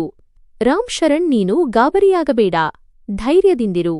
ನಾನು ಈಗ ಸರ್ವಿಸ್ನಲ್ಲಿ ಇಲ್ಲದಿದ್ದರೂ ನನ್ನ ಸಂಪರ್ಕಗಳು ಇನ್ನೂ ಬಲವಾಗಿವೆ. ನಾನು ಇಂದೇ ಎಸ್ಪಿ ಜೊತೆ ಮಾತನಾಡಿ ಏನಾದರೂ ಮಾಡುತ್ತೇನೆ. ನಿನ್ನ ಸಂಪರ್ಕ ಹೊರಗಿನ ಪ್ರಪಂಚಕ್ಕೆ ಸಿಕ್ಕಿದೆ ಎಂಬ ಅನುಮಾನ ಅವರಿಗೆ ಬರದಂತೆ ನೋಡಿಕೋ, ಇಲ್ಲದಿದ್ದರೆ ಅವರು ಎಚ್ಚೆತ್ತುಕೊಳ್ಳುತ್ತಾರೆ. ನಾನು ಮಾತು ಕೊಡುತ್ತೇನೆ ಗೆಳೆಯ, ನಾನು ನಿನ್ನನ್ನು ಅಲ್ಲಿಂದ ಹೊರಗೆ ತರುತ್ತೇನೆ. ಜಗದೀಶ್ನ ಮಾತುಗಳು ನನ್ನೊಳಗೆ ಜೀವನದ ಅಲೆಯನ್ನೆಬ್ಬಿಸಿದವು. ಬೇಗ ಮಾಡು ಜಗದೀಶ್, ನನ್ನ ಬಳಿ ಸಮಯ ಕಡಿಮೆ ಇದೆಯೆಂದು ಅನ್ನಿಸುತ್ತಿದೆ ಎಂದು ನಾನು ಹೇಳಿದೆ. ಅದೇ ಕ್ಷಣದಲ್ಲಿ ಯಾರೋ ಬರುತ್ತಿದ್ದಾರೆ ಎಂದು ರಾಜು ಸನ್ನೆ ಮಾಡಿದನು.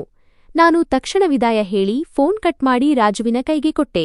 ರಾಜು ಫೋನ್ ಜೇಬಿಗೆ ಹಾಕಿಕೊಂಡು ಕಸಗುಡಿಸುವ ನಾಟಕ ಮಾಡಲಾರಂಭಿಸಿದನು. ಅಷ್ಟರಲ್ಲಿ ಒಬ್ಬ ವಾರ್ಡ್ ಬಾಯ್ ಒಳಗೆ ಬಂದನು. ರಾಮ್ ಶರಣ್ ಸಾಹೇಬರೇ, ಡಾಕ್ಟರ್ ಚೆಕಪ್ಗೆ ಕರೆಯುತ್ತಿದ್ದಾರೆ. ಅವನು ಅನುಮಾನದ ದೃಷ್ಟಿಯಿಂದ ರಾಜುವನ್ನು ನೋಡಿ ನಂತರ ನನ್ನನ್ನು ನೋಡಿದನು.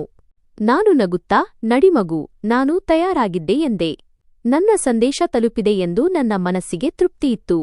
ಆದರೆ ಭಯ ಇನ್ನೂ ಇತ್ತು, ಏಕೆಂದರೆ ಜಗದೀಶ್ ಕ್ರಮ ಕೈಗೊಳ್ಳಲು ಸಮಯ ತೆಗೆದುಕೊಳ್ಳಬಹುದು ಮತ್ತು ಶತ್ರು ನನ್ನ ತಲೆಯ ಮೇಲೆ ಕುಳಿತಿದ್ದನು. ಸಂಜೆಯಾಗುತ್ತಿದ್ದಂತೆ ವೃದ್ಧಾಶ್ರಮದ ವಾತಾವರಣ ಬದಲಾಗಲಾರಂಭಿಸಿತು. ಸಾಮಾನ್ಯವಾಗಿ ಸಂಜೆ ದೀಪಗಳು ಉರಿಯುತ್ತಿದ್ದವು ಮತ್ತು ಹಗುರವಾದ ಸಂಗೀತ ಕೇಳಿಸುತ್ತಿತ್ತು. ಆದರೆ ಇಂದು ಮೌನ ಆವರಿಸಿತ್ತು ಮತ್ತು ಸಿಬ್ಬಂದಿಯ ಓಡಾಟ ಹೆಚ್ಚಿತ್ತು. ನನ್ನನ್ನು ಕೋಣೆಯಲ್ಲಿ ಹಾಕಿ ಹೊರಗಿನಿಂದ ಚಿಲಕ ಹಾಕಲಾಗಿತ್ತು. ಹಿಂದೆಂದೂ ಹೀಗೆ ಆಗಿರಲಿಲ್ಲ. ಏನೋ ಗಡಬಡವಿದೆ ಎಂದು ನನಗೆ ಅನ್ನಿಸಿತು. ರಾತ್ರಿ ಸುಮಾರು 9:30ಕ್ಕೆ ಬಾಗಿಲು ತೆರೆಯಿತು ಮತ್ತು ಡಾಕ್ಟರ್ ಮಾಥುರ್ ತನ್ನ ಸಂಪೂರ್ಣ ತಂಡದೊಂದಿಗೆ ಒಳಗೆ ಬಂದರು. ಅವರ ಜೊತೆ 2 ಬಲಶಾಲಿ ವಾರ್ಡ್ ಬಾಯ್ಸ್ ಮತ್ತು ಒಬ್ಬ ನರ್ಸ್ ಇದ್ದರು. ಅವಳ ಕೈಯಲ್ಲಿ ಸ್ಟೀಲ್ ಟ್ರೇ ಇತ್ತು ಮತ್ತು ಅದರಲ್ಲಿ ಇಂಜೆಕ್ಷನ್ಗಳಿದ್ದವು. ಡಾಕ್ಟರ್ ಮಾಥುರ್ ಮುಖದಲ್ಲಿ ಈಗ ಕೃತಕ ನಗು ಇರಲಿಲ್ಲ, ಬದಲಿಗೆ ಗಂಭೀರ ಮತ್ತು ಅಧಿಕಾರ ಚಲಾಯಿಸುವಂತಹ ವರ್ತನೆ ಇತ್ತು. ರಾಮ್ ಶರಣ್ ಸಾಹೇಬರೇ, ನೀವು ಎಚ್ಚರವಾಗಿದ್ದೀರಾ?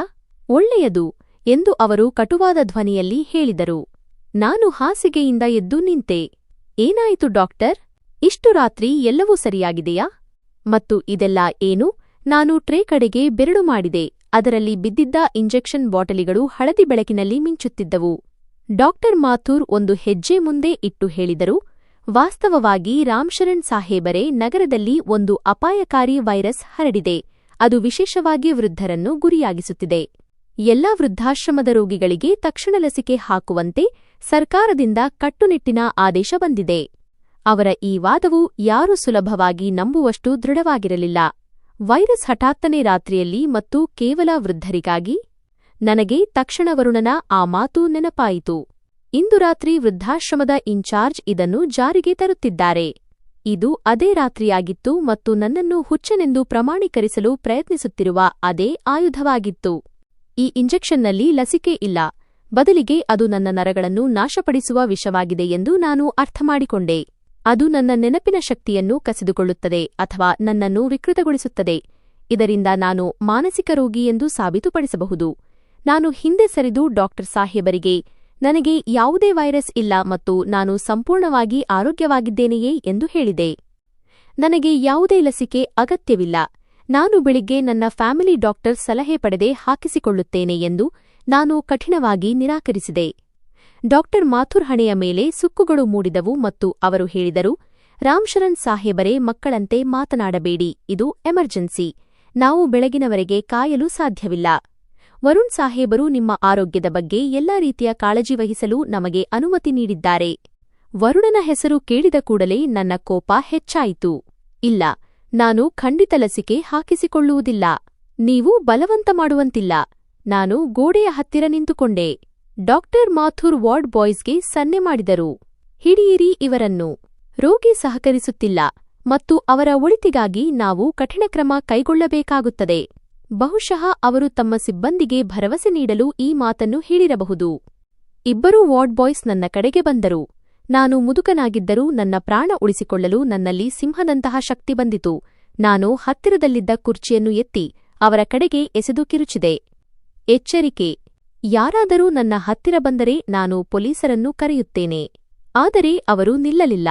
ಒಬ್ಬನು ನನ್ನ ಕೈಗಳನ್ನು ತಿರುಗಿಸಿದನು ಮತ್ತು ಇನ್ನೊಬ್ಬನು ನನ್ನನ್ನು ಹಿಂದಿನಿಂದ ಹಿಡಿದುಕೊಂಡನು. ನಾನು ಕಾಲುಗಳಿಂದ ಹೋರಾಡಿದೆ. ಆದರೆ ಅವರು ಯುವಕರು ಮತ್ತು ಬಲಶಾಲಿಗಳಾಗಿದ್ದರು. ಅವರು ನನ್ನನ್ನು ಎಳೆದುಕೊಂಡು ಹೋಗಿ ಹಾಸಿಗೆಯ ಮೇಲೆ ಕೆಡವಿದರು ಮತ್ತು ನನ್ನ ಕೈಕಾಲುಗಳನ್ನು ಅದುಮಿ ಹಿಡಿದರು. ಬಿಡಿ ನನ್ನನ್ನು, ನೀವು ಕೊಲೆಗಾರರು, ದೇವರಿಗೆ ಹೆದರಿ ಎಂದು ನಾನು ಕಿರುಚುತ್ತಿದ್ದೆ ಮತ್ತು ನನ್ನ ಉಸಿರು ಉಬ್ಬುತ್ತಿತ್ತು. ಡಾಕ್ಟರ್ ಮಾಥುರ್ ನರ್ಸ್ ಕಡೆಗೆ ತಿರುಗಿದರು. ಬೇಗ ಮಾಡಿ ಸಿಸ್ಟರ್, ಇವರು ಇನ್ನೂ ಹೆಚ್ಚು ಗಲಾಟೆ ಮಾಡುವ ಮುನ್ನ ಇಂಜೆಕ್ಷನ್ ತಯಾರಿಸಿ. ನರ್ಸ್ ನಡುಗುವ ಕೈಗಳಿಂದ ಸಿರಿಂಜ್ಗೆ ಔಷಧಿಯನ್ನು ತುಂಬಿದಳು. ಆ ಔಷಧಿ ಹಳದಿ ಬಣ್ಣದ್ದಾಗಿತ್ತು ಮತ್ತು ಸಾವಿನಂತೆ ಕಾಣುತ್ತಿತ್ತು. ನಾನು ಅಸಹಾಯಕನಾಗಿ ಸೀಲಿಂಗ್ ನೋಡುತ್ತಿದ್ದೆ. ನನ್ನ ಕೈಕಾಲುಗಳನ್ನು ಬಂಧಿಸಲಾಗಿತ್ತು ಮತ್ತು ಡಾಕ್ಟರ್ ನನ್ನ ಹತ್ತಿರ ಬರುತ್ತಿದ್ದರು. ಅವರ ಕೈಯಲ್ಲಿ ಸಿರಿಂಜಿತ್ತು. ಕೇವಲ 1 ನಿಮಿಷ ರಾಮ್ ಶರಣ್ ಸಾಹೇಬರೇ, ನಂತರ ನಿಮಗೆ ತುಂಬಾ ನೆಮ್ಮದಿ ಸಿಗುತ್ತದೆ. ಗಾಢ ನಿದ್ದೆ ಬರುತ್ತದೆ ಮತ್ತು ನೀವು ಎದ್ದಾಗ ನಿಮಗೆ ಏನೂ ನೆನಪಿರುವುದಿಲ್ಲ. ದುಃಖವೂ ಇಲ್ಲ, ಮೋಸವೂ ಇಲ್ಲ. ಅವರು ಪಿಸುಗುಟ್ಟಿದರು. ಅದು ಕೇವಲ ನನಗೆ ಮಾತ್ರ ಕೇಳುವಂತಿತ್ತು. ಇದು ಅವರ ಅಪರಾಧವಾಗಿತ್ತು. ಅವರು ನನ್ನನ್ನು ಮುಗಿಸುತ್ತಿದ್ದಾರೆ ಎಂದು ನನಗೆ ಹೇಳುತ್ತಿದ್ದರು. ನಾನು ಕಣ್ಣುಗಳನ್ನು ಮುಚ್ಚಿಕೊಂಡೆ ಮತ್ತು ಮನಸ್ಸಿನಲ್ಲೇ ದೇವರನ್ನು ಕರೆದೆ. ಹೇ ಭಗವಂತ, ನನಗೆ ಸಹಾಯ ಮಾಡು. ಸಿರಿಂಜ್ನ ಸೂಜಿ ನನ್ನ ಹೃದಯಕ್ಕೆ ತೀರಾ ಹತ್ತಿರ ತಲುಪಿತ್ತು ಮತ್ತು ನಾನು ಅದರ ತಂಪುತನವನ್ನು ಅನುಭವಿಸುತ್ತಿದ್ದೆ. ಇನ್ನು ಎಲ್ಲವೂ ಮುಗಿಯಿತು ಎಂದು ನನಗೆ ಅನ್ನಿಸಿತು. ಈಗ ನಾನು ನನ್ನ ಉಳಿದ ಜೀವನವನ್ನು ಜೀವಂತ ಶವವಾಗಿ ಕಳೆಯಬೇಕಾಗುತ್ತದೆ. ಅದು ತನ್ನ ಮಕ್ಕಳನ್ನು ಸಹ ಗುರುತಿಸಲು ಸಾಧ್ಯವಾಗುವುದಿಲ್ಲ. ಹಠಾತ್ತನೆ ಸೂಜಿ ನನ್ನ ತೋಳನ್ನು ಮುಟ್ಟುವ ಅದೇ ಕ್ಷಣದಲ್ಲಿ ಹೊರಗಿನಿಂದ ಜೋರಾದ ಶಬ್ದವೊಂದು ಕೇಳಿಸಿತು. ಸೈರನ್ ಶಬ್ದ. ರಾತ್ರಿಯ ನಿಶಬ್ದವನ್ನು ಸೀಳಿಕೊಂಡು ಬರುತ್ತಿರುವ ಪೊಲೀಸ್ ಸೈರನ್ ಶಬ್ದ. ಮತ್ತು ಈ ಶಬ್ದ ದೂರದಲ್ಲಿರಲಿಲ್ಲ, ಕಟ್ಟಡದ ಗೇಟ್ನ ಹೊರಗೆ ಮತ್ತು ತೀರಾ ಹತ್ತಿರದಲ್ಲಿತ್ತು. ಡಾಕ್ಟರ್ ಮಾಥುರ್ ಕೈ ನಿಂತಿತು. ಅವರ ಮುಖದ ಬಣ್ಣ ಬಿಳಿಚಿಕೊಂಡಿತು. ಇದೇನು ಎಂದು ಅವರು ಗಾಬರಿಯಿಂದ ಕಿಟಕಿಯ ಕಡೆಗೆ ನೋಡಿದರು. ವಾರ್ಡ್ ಬಾಯ್ಸ್ ಹಿಡಿತ ಕೂಡ ಸಡಿಲವಾಯಿತು. ಸೈರನ್ ಶಬ್ದದೊಂದಿಗೆ ಧ್ವನಿವರ್ಧಕದಲ್ಲಿ ಭಾರೀ ಧ್ವನಿಯೊಂದು ಅನುರಣಿಸಿತು. ಪೊಲೀಸರು ಕಟ್ಟಡವನ್ನು ಸುತ್ತುವರಿದಿದ್ದಾರೆ. ಬಾಗಿಲು ತೆರೆಯಿರಿ, ಇಲ್ಲದಿದ್ದರೆ ನಾವು ಮುರಿಯುತ್ತೇವೆ. ಇದು ಜಗದೀಶ್ನ ಧ್ವನಿಯಾಗಿತ್ತು. ನನ್ನ ಸ್ನೇಹಿತನ ಧ್ವನಿ. ಅವನು ನನಗಾಗಿ ದೇವರಂತೆ ಬಂದಿದ್ದನು. ಡಾಕ್ಟರ್ ಮಾಥುರ್ ಕೈಯಿಂದ ಸಿರಿಂಜ್ ಜಾರಿ ನೆಲಕ್ಕೆ ಬಿತ್ತು ಮತ್ತು ಗಾಜಿನ ಚೂರುಗಳು ಹರಡಿದವು. ಅವರ ಕಣ್ಣುಗಳಲ್ಲಿ ಆ ಭಯವಿತ್ತು. ಬೇಟೆಗಾರ ತಾನೇ ಬೇಟೆಯಾದಾಗ ಅವನ ಕಣ್ಣುಗಳಲ್ಲಿ ಬರುವ ಭಯವದು. ನಾನು ಜೋರಾಗಿ ಒಂದು ಜಟ್ಕಾ ನೀಡಿ ನನ್ನ ಕೈಗಳನ್ನು ಬಿಡಿಸಿಕೊಂಡೆ. ನಿನ್ನ ಆಟ ಮುಗಿಯಿತು ಡಾಕ್ಟರ್. ಹೊರಗೆ ಗದ್ದಲ ಹೆಚ್ಚಾಗಿತ್ತು. ಪೊಲೀಸರ ಬೂಟುಗಳ ಸದ್ದು ಮತ್ತು ಗೇಟ್ ಮುರಿಯುವ ಶಬ್ದಗಳು ಬರುತ್ತಿದ್ದವು. ಜಗದೀಶ್ ತನ್ನ ಮಾತಿಗೆ ಬದ್ಧನಾಗಿದ್ದನು ಮತ್ತು ಒಬ್ಬಂಟಿಯಾಗಿ ಬಂದಿರಲಿಲ್ಲ. ಇಡೀ ಪಡೆಯನ್ನು ಕರೆದುಕೊಂಡು ಬಂದಿದ್ದನು. ನನ್ನ ಪ್ರಾಣ ಉಳಿದಿತ್ತು. ಆದರೆ ಕಥೆ ಇನ್ನೂ ಮುಗಿದಿರಲಿಲ್ಲ. ಅಸಲಿ ಅಪರಾಧಿಗಳ, ಅಂದರೆ ನನ್ನ ಮಕ್ಕಳ ಲೆಕ್ಕಾಚಾರ ಬಾಕಿ ಇತ್ತು. ಅವರು ನನ್ನನ್ನು ಹುಚ್ಚನೆಂದು ಘೋಷಿಸಲು ಈ ಎಲ್ಲಾ ನಾಟಕವಾಡಿದ್ದರು. ಡಾಕ್ಟರ್ ಮಾಥುರ್ ಓಡಿಹೋಗಲು ಪ್ರಯತ್ನಿಸಿದರು. ಆದರೆ ಈಗ ಅವರು ಉಳಿಯಲು ಸಾಧ್ಯವಿಲ್ಲ ಎಂದು ನನಗೆ ತಿಳಿದಿತ್ತು.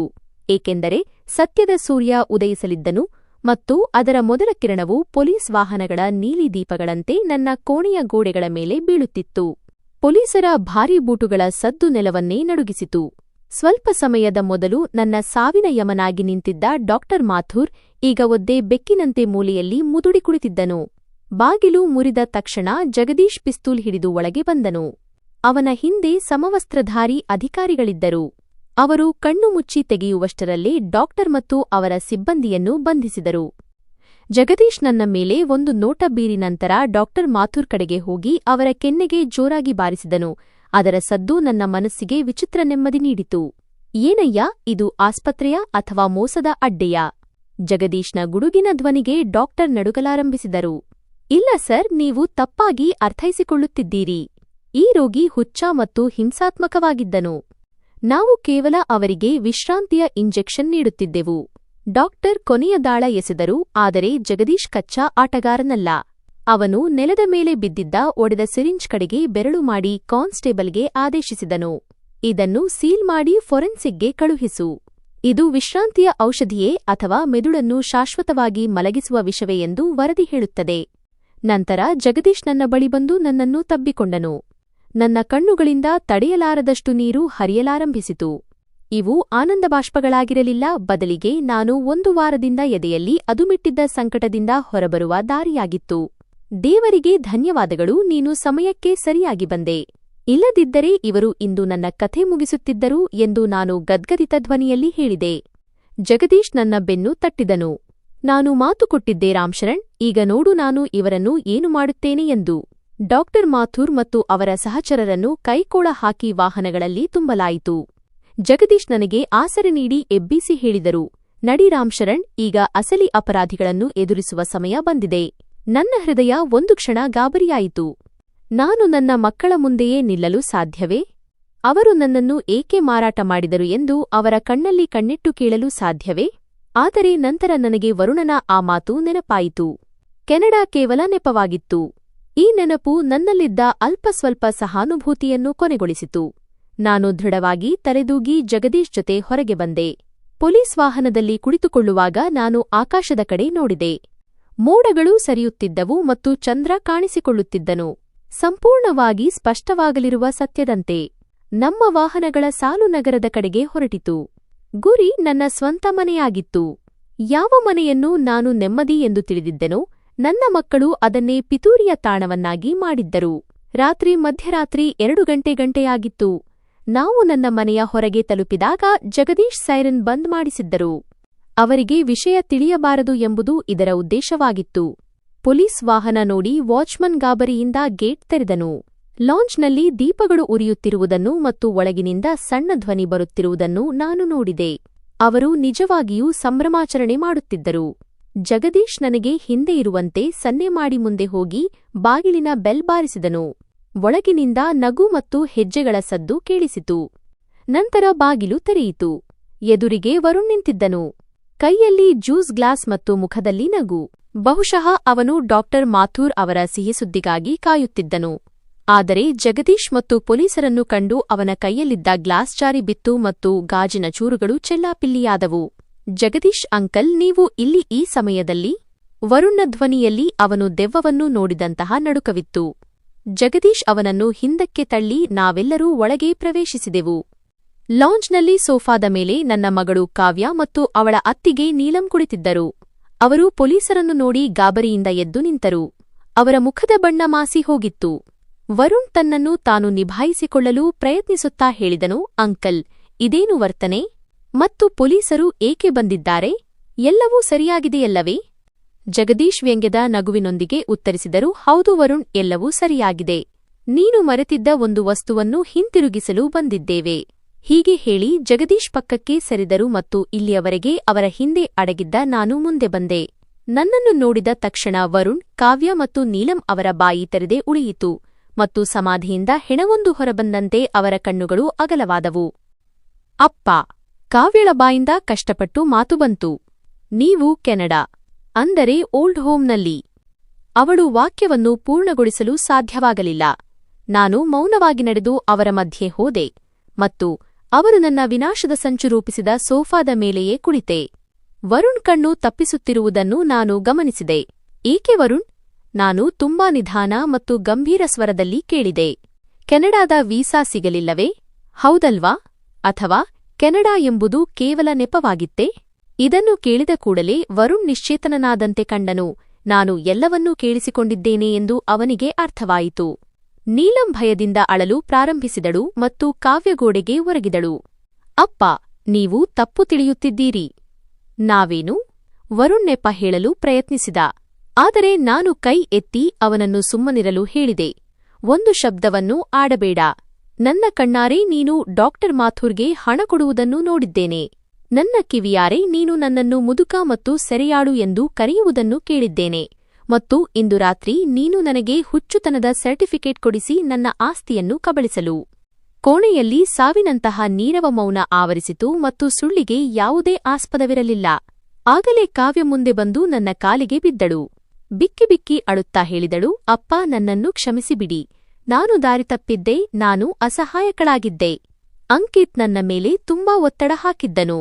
ಅವನು ಜೂಜಾಡಿ ಎಲ್ಲವನ್ನೂ ಸೋತಿದ್ದನು. ಮನೆ ಜಪ್ತಿಯಾಗಿತ್ತು. ಅವರು ನನ್ನನ್ನು ಕೊಲ್ಲುವ ಬೆದರಿಕೆ ಹಾಕುತ್ತಿದ್ದರು. ನನಗೆ ಹಣದ ಅವಶ್ಯಕತೆ ಇತ್ತು. ವರುಣ್ ಅಣ್ಣ ಹೇಳಿದರು, ನಾವು ನಿಮ್ಮನ್ನು ಮಾನಸಿಕ ರೋಗಿ ಎಂದು ಸಾಬೀತುಪಡಿಸಿದರೆ ನಮಗೆ ಪವರ್ ಆಫ್ ಅಟಾರ್ನಿ ಸಿಗುತ್ತದೆ ಮತ್ತು ನಾವು ಆಸ್ತಿಯನ್ನು ಮಾರಬಹುದು. ಕಾವ್ಯ ಎಲ್ಲಾ ಸತ್ಯವನ್ನೂ ಬಾಯಿಬಿಟ್ಟಳು. ವರುಣ್ ಕೋಪದಿಂದ ಅವಳನ್ನು ನೋಡುತ್ತಾ ಸುಮ್ಮನಿರು ಮೂರ್ಖ ಹುಡುಗಿ ಎಂದು ಗರ್ಜಿಸಿದನು. ಆದರೆ ಈಗ ತುಂಬಾ ತಡವಾಗಿತ್ತು. ನಾನು ಕಟುವಾಗಿ ಹೇಳಿದೆ, ಹಾಗಾದರೆ ಇದಾ ಪೂರ್ತಿ ಕಥೆ? ನಿನ್ನ ಗಂಡನ ಮೋಜು ಮಸ್ತಿಗೆ ನನ್ನ ಬುದ್ಧಿ ಮತ್ತು ನನ್ನ ಪ್ರಾಣ ಬೆಲೆಯಾಗಬೇಕಿತ್ತೆ? ಮತ್ತು ನೀನು ವರುಣ್, ನಿನಗೆ ಯಾವ ಕೊರತೆಯಿತ್ತು? ನಾನು ಪೂರ್ತಿ ಬಿಸ್ನೆಸ್ ಅನ್ನು ನಿನಗೆ ಒಪ್ಪಿಸಿದ್ದೆನಲ್ಲವೇ?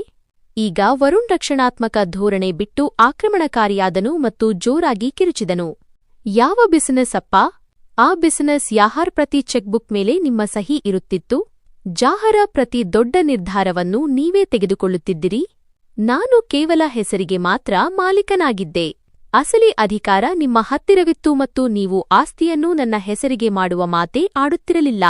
ನನಗೆ ನನ್ನ ಪಾಲು ಬೇಕಿತ್ತು ಮತ್ತು ನಾವು ನಿಮ್ಮ ಹಂಗಿಲ್ಲದೆ ಸ್ವತಂತ್ರವಾಗಿ ಬದುಕಲು ನೀಲಂ ಬಯಸಿದ್ದಳು. ಅವನ ಮಾತುಗಳನ್ನು ಕೇಳಿ ನಾನು ಹಾವುಗಳಿಗೆ ಹಾಲೆರೆದು ಸಾಕಿದ್ದೆ ಎಂದು ಎನಿಸಿತು. ನಾನು ವಿಷಾದದಿಂದ ಹೇಳಿದೆ, ನಿನಗೆ ಸ್ವಾತಂತ್ರ್ಯ ಬೇಕು ಎಂದು ನೀನು ನೇರವಾಗಿ ಹೇಳಿದ್ದರೆ ನಾನು ನನ್ನ ಇಚ್ಛೆಯಿಂದಲೇ ಓಲ್ಡ್ ಹೋಮ್ಗೆ ಹೋಗುತ್ತಿದ್ದೆ. ಆದರೆ ನೀನು ಮೋಸ ಮಾಡಿದೆ. ನೀನು ನನ್ನ ಬೆನ್ನಿಗೆ ಚೂರಿ ಹಾಕಿದೆ. ಜಗದೀಶ್ ಮುಂದೆ ಬಂದು ವರುಣ್ನ ಕೈಗಳಿಗೆ ಕೋಳ ತೊಡಿಸುತ್ತಾ ಹೇಳಿದರು, ಸಾಕು ನಿಲ್ಲಿಸು ನಾಟಕ. ನಿಮ್ಮ ಮೂವರ ಮೇಲೂ ಕೊಲೆ ಪ್ರಯತ್ನ, ಅಪಹರಣ ಮತ್ತು ಪಿತೂರಿಯ ಮೊಕದ್ದಮೆ ದಾಖಲಾಗುತ್ತದೆ. ಡಾಕ್ಟರ್ ಮಾಥುರ್ ಪೊಲೀಸ್ ಠಾಣೆಯಲ್ಲಿ ಎಲ್ಲವನ್ನೂ ಬಾಯ್ಬಿಟ್ಟಿದ್ದಾರೆ. ರಾಮಶರಣ್ ಸಾಹೇಬರನ್ನು ಹುಚ್ಚರನ್ನಾಗಿ ಮಾಡಲು ನೀನು ಅವನಿಗೆ 15 ಲಕ್ಷ ನೀಡಿದ್ದೆ ಎಂದು ಅವನು ಒಪ್ಪಿಕೊಂಡಿದ್ದಾನೆ. ಕೈಕೋಳ ಬಿದ್ದ ತಕ್ಷಣ ವರುಣ್ನ ಎಲ್ಲಾ ಅಹಂಕಾರ ಚೂರುಚೂರಾಯಿತು ಮತ್ತು ಅವನು ಅಂಗಲಾಚಲು ಶುರುಮಾಡಿದನು. ಜಗದೀಶ್ ಅಂಕಲ್, ದಯವಿಟ್ಟು ಅಪ್ಪನಿಗೆ ತಿಳಿ ಹೇಳಿ, ಇದು ಕೌಟುಂಬಿಕ ವಿಷಯ. ಮರ್ಯಾದೆ ಹೋಗುತ್ತದೆ. ಅಪ್ಪ, ನಾನು ನಿಮ್ಮ ಮಗ ಎಂದು ಅವನು ಬೇಡಿದನು. ನಾನು ಎದ್ದು ಅವನ ಹತ್ತಿರ ಹೋಗಿ ಅವನ ಕಣ್ಣುಗಳಲ್ಲಿ ನೋಡುತ್ತಾ ಹೇಳಿದೆ, ಇಲ್ಲ, ನನ್ನ ಮಗ ವರುಣ್ ಅದೇ ದಿನ ಸತ್ತು ಹೋದನು. ಯಾವ ದಿನ ಅವನು ನನ್ನನ್ನು ಓಲ್ಡ್ ಹೋಮ್ನ ಗೇಟ್ ಹತ್ತಿರ ಬಿಟ್ಟು ನಗಾಡಿದ್ದನೋ. ಈಗ ನೀನು ಕೇವಲ ಒಬ್ಬ ಅಪರಾಧಿ. ನಾನು ಕಪಾಟಿನ ಕಡೆಗೆ ಕೈ ತೋರಿಸುತ್ತಾ ಹೇಳಿದೆ, ನಿನಗೆ ಆಸ್ತಿ ಬೇಕಿತ್ತಲ್ಲವೇ? ನಾನು ಹುಚ್ಚನಾದರೆ ಎಲ್ಲವೂ ನಿನ್ನದಾಗುತ್ತದೆ ಎಂದು ನೀನು ಭಾವಿಸಿದ್ದೆ. ಆದರೆ ನೀನು ಮರೆತಿದ್ದೆ, ನಾನು ಒಬ್ಬ ಬಿಸ್ನೆಸ್ ಮ್ಯಾನ್ ಮತ್ತು ಯೋಚಿಸದೆ ಯಾವುದೇ ಹೆಜ್ಜೆ ಇಡುವುದಿಲ್ಲ. ನಾನು ಕಪಾಟಿನಿಂದ ಆ ಫೈಲ್ ತೆಗೆದೆ. ಅದನ್ನು ನಾನು ಮೊದಲೇ ಅಲ್ಲಿ ಇಟ್ಟಿದ್ದೆ. ನೀನು ಕೆನಡಾಕ್ಕೆ ಹೋಗುವ ನಾಟಕವಾಡಿದಾಗ ನನಗೆ ಸಂಶಯ ಬಂದಿರಲಿಲ್ಲ. ಆದರೆ ಮುನ್ನೆಚ್ಚರಿಕೆ ಕ್ರಮವಾಗಿ ನಾನು ನನ್ನ ವಕೀಲರಿಂದ ಉಯಿಲು ಬರೆಸಿದ್ದೆ. ಒಂದು ವೇಳೆ ನನಗೆ ಏನಾದರೂ ಆದರೆ ಅಥವಾ ನಾನು ನಾಪತ್ತೆಯಾದರೆ ನನ್ನ ಎಲ್ಲಾ ಆಸ್ತಿ, ವ್ಯಾಪಾರ ಮತ್ತು ಬ್ಯಾಂಕ್ ಬ್ಯಾಲೆನ್ಸ್ ಉಚಿತವಾಗಿ ಅನಾಥಾಶ್ರಮದ ಟ್ರಸ್ಟ್ಗೆ ಹೋಗಲಿ ಎಂದು. ಇದನ್ನು ಕೇಳಿದ ಕೂಡಲೇ ವರುಣ್ ಮತ್ತು ಕಾವ್ಯಳ ಮುಖದ ಬಣ್ಣ ಹಾರಿಹೋಯಿತು. ಯಾವ ಆಸ್ತಿಗಾಗಿ ಅವರು ತಮ್ಮ ತಂದೆಯನ್ನೇ ಹುಚ್ಚರನ್ನಾಗಿ ಮಾಡುತ್ತಿದ್ದರೋ ಅದು ಮೊದಲೇ ಅವರ ಕೈಯಿಂದ ಜಾರಿಹೋಗಿತ್ತು. ನಾನು ಮುಂದುವರಿಸಿ ಹೇಳಿದೆ, ಮತ್ತು ಕೇಳು, ಇಂದು ಬೆಳಿಗ್ಗೆ ನಾನು ಓಲ್ಡ್ ಹೋಮ್ನಿಂದ ಹೊರಬಂದಾಗ ಮೊದಲು ನಾನು ನನ್ನ ವಕೀಲರಿಗೆ ಫೋನ್ ಮಾಡಿದೆ ಮತ್ತು ಈಗ ನಾನು ಆ ಉಯಿಲನ್ನು ಬದಲಾಯಿಸಿದ್ದೇನೆ. ಈಗ ನಾನು ಸಾಯುವ ಅವಶ್ಯಕತೆ ಇಲ್ಲ. ನಾನು ಬದುಕಿರುವಾಗಲೇ ನನ್ನ ಎಲ್ಲ ಆಸ್ತಿಯನ್ನು ಆ ಟ್ರಸ್ಟ್ ಹೆಸರಿಗೆ ಮಾಡುತ್ತಿದ್ದೇನೆ, ಕೇವಲ ಈ ಮನೆಯನ್ನು ಬಿಟ್ಟು. ಇದನ್ನು ನಾನು ಎಲ್ಲಿಂದ ಬಚಾವಾಗಿ ಬಂದೆನೋ ಅದೇ ಓಲ್ಡ್ ಹೋಮ್ಗೆ ದಾನ ಮಾಡುತ್ತಿದ್ದೇನೆ. ಇದರಿಂದ ಅಲ್ಲಿರುವ ಹಿರಿಯರು ನಾನು ಅನುಭವಿಸಿದ ಕಷ್ಟವನ್ನು ಅನುಭವಿಸಬಾರದು. ನೀಲಂ ಚೀರಾಡಿದಳು, ಹಾಗಾದರೆ ನಾವು ಎಲ್ಲಿಗೆ ಹೋಗುವುದು? ನಾವು ಬೀದಿಗೆ ಬೀಳುತ್ತೇವೆ, ನಾನು ಕಠೋರ ಸ್ವರದಲ್ಲಿ ಹೇಳಿದೆ. ಅದೇ ಬೀದಿ? ಯಾವ ಬೀದಿಯನ್ನು ನೀವು ನನಗಾಗಿ ಆರಿಸಿದ್ದಿರೋ? ವ್ಯತ್ಯಾಸ ಇಷ್ಟೇ, ನನ್ನ ತಲೆಯ ಮೇಲೆ ದೇವರ ನೆರಳಿತ್ತು, ಆದರೆ ನಿಮ್ಮ ತಲೆಯ ಮೇಲೆ ನಿಮ್ಮ ಅಪರಾಧಗಳ ಹೊರೆ ಇರುತ್ತದೆ. ನಾನು ಜಗದೀಶ್ ಕಡೆ ನೋಡುತ್ತಾ ಹೇಳಿದೆ, ಇವರನ್ನು ಕರೆದುಕೊಂಡು ಹೋಗು. ಇವರ ಮುಖ ನೋಡಲು ನನಗೆ ಅಸಹ್ಯವಾಗುತ್ತಿದೆ. ಪೊಲೀಸರು ವರುಣ್ ಮತ್ತು ನೀಲಂ ಅವರನ್ನು ಎಳೆದೊಯ್ದರು. ಕಾವ್ಯ ನನ್ನ ಕಾಲಿಗೆ ಬಿದ್ದು ಅಳುತ್ತಾ, ಅಪ್ಪ, ನನ್ನನ್ನು ಕ್ಷಮಿಸಿಬಿಡಿ, ನಾನು ಸತ್ತು ಹೋಗುತ್ತೇನೆ ಎಂದಳು. ನಾನು ನನ್ನ ಕಾಲನ್ನು ಬಿಡಿಸಿಕೊಳ್ಳುತ್ತಾ, ನೀನು 6 ವರ್ಷಗಳ ಹಿಂದೆಯೇ ಸತ್ತು ಹೋಗಿದ್ದೆ. ಯಾವಾಗ ನೀನು ತಿರುಗಿ ನನ್ನ ಯೋಗಕ್ಷೇಮವನ್ನೂ ಕೇಳಿರಲಿಲ್ಲವೋ ಆಗಲೇ. ಹೋಗು ನಿನ್ನ ಗಂಡನ ಹತ್ತಿರ, ಬಹುಶಃ ಅವನೇ ನಿನ್ನನ್ನು ಉಳಿಸಬಹುದು. ಪೊಲೀಸರು ಕಾವ್ಯಳನ್ನು ಕರೆದುಕೊಂಡು ಹೋದರು ಮತ್ತು ಇಡೀ ಮನೆಯಲ್ಲಿ ಮೌನ ಆವರಿಸಿತು. ನಾನು ಸಂಪೂರ್ಣ ಒಂಟಿಯಾಗಿದ್ದೆ. ಆದರೆ ವಿಚಿತ್ರವೆಂದರೆ ಓಲ್ಡ್ ಹೋಮ್ನಲ್ಲಿ ಅನುಭವಿಸುತ್ತಿದ್ದ ಒಂಟಿತನ ನನಗೆ ಈಗ ಅನಿಸುತ್ತಿರಲಿಲ್ಲ, ಏಕೆಂದರೆ ಇಂದು ನಾನು ಸ್ವತಂತ್ರನಾಗಿದ್ದೆ. ನನ್ನ ಆತ್ಮಸಾಕ್ಷಿಯ ಭಾರವನ್ನು ನಾನು ಇಳಿಸಿದ್ದೆ. ನಾನು ರಕ್ತ ಸಂಬಂಧಗಳನ್ನು ಪರೀಕ್ಷಿಸಿದ್ದೆ ಮತ್ತು ಅವು ನಕಲಿಯಾಗಿದ್ದವು. ನಾನು ಮನೆಯಿಂದ ಹೊರಗೆ ಬಂದೆ. ಸೂರ್ಯನ ಮೊದಲ ಕಿರಣಗಳು ನನ್ನ ಮುಖದ ಮೇಲೆ ಬೀಳುತ್ತಿದ್ದವು. ಓಂ ನಮಃ ಶಿವಾಯ ಎಂಬ ಮಧುರ ಧ್ವನಿ ನನ್ನ ಗಾಯಗೊಂಡ ಹೃದಯಕ್ಕೆ ಶಾಂತಿ ನೀಡುವಂತಿತ್ತು. ಈಗ ಎಲ್ಲಿಗೆ ಹೋಗುವೆ ರಾಮಶರಣ್? ಜಗದೀಶ್ ಕೇಳಿದರು. ನಾನು ನಗುತ್ತಾ ಆಕಾಶದ ಕಡೆ ನೋಡಿದೆ. ಗೊತ್ತಿಲ್ಲ ಜಗದೀಶ್, ಬಹುಶಃ ತುಂಬಾ ದೂರ, ಅಲ್ಲಿ ಯಾವ ಬಂಧನವೂ ಇಲ್ಲವೋ, ಯಾವ ನಿರೀಕ್ಷೆಯೂ ಇಲ್ಲವೋ ಮತ್ತು ಯಾವ ಮೋಸವೂ ಇಲ್ಲವೋ ಅಲ್ಲಿಗೆ. ಆದರೆ ಸದ್ಯಕ್ಕೆ ನಾನೊಂದು ಹೊಸ ಆರಂಭ ಮಾಡಬೇಕಿದೆ. ಮಕ್ಕಳಿಂದ ನೊಂದ ಆ ಹಿರಿಯ ಜೀವಿಗಳಿಗಾಗಿ ನಾನು ಜಗದೀಶ್ ಅವರನ್ನು ತಬ್ಬಿಕೊಂಡು ನನ್ನ ಗಾಡಿಯಲ್ಲಿ ಕುಳಿತೆ. ನಾನು ಹಿಂದಿರುಗಿ ನನ್ನ ಮನೆಯನ್ನು ನೋಡಲಿಲ್ಲ, ಏಕೆಂದರೆ ಅದು ಈಗ ಮನೆಯಾಗಿ ಉಳಿದಿರಲಿಲ್ಲ.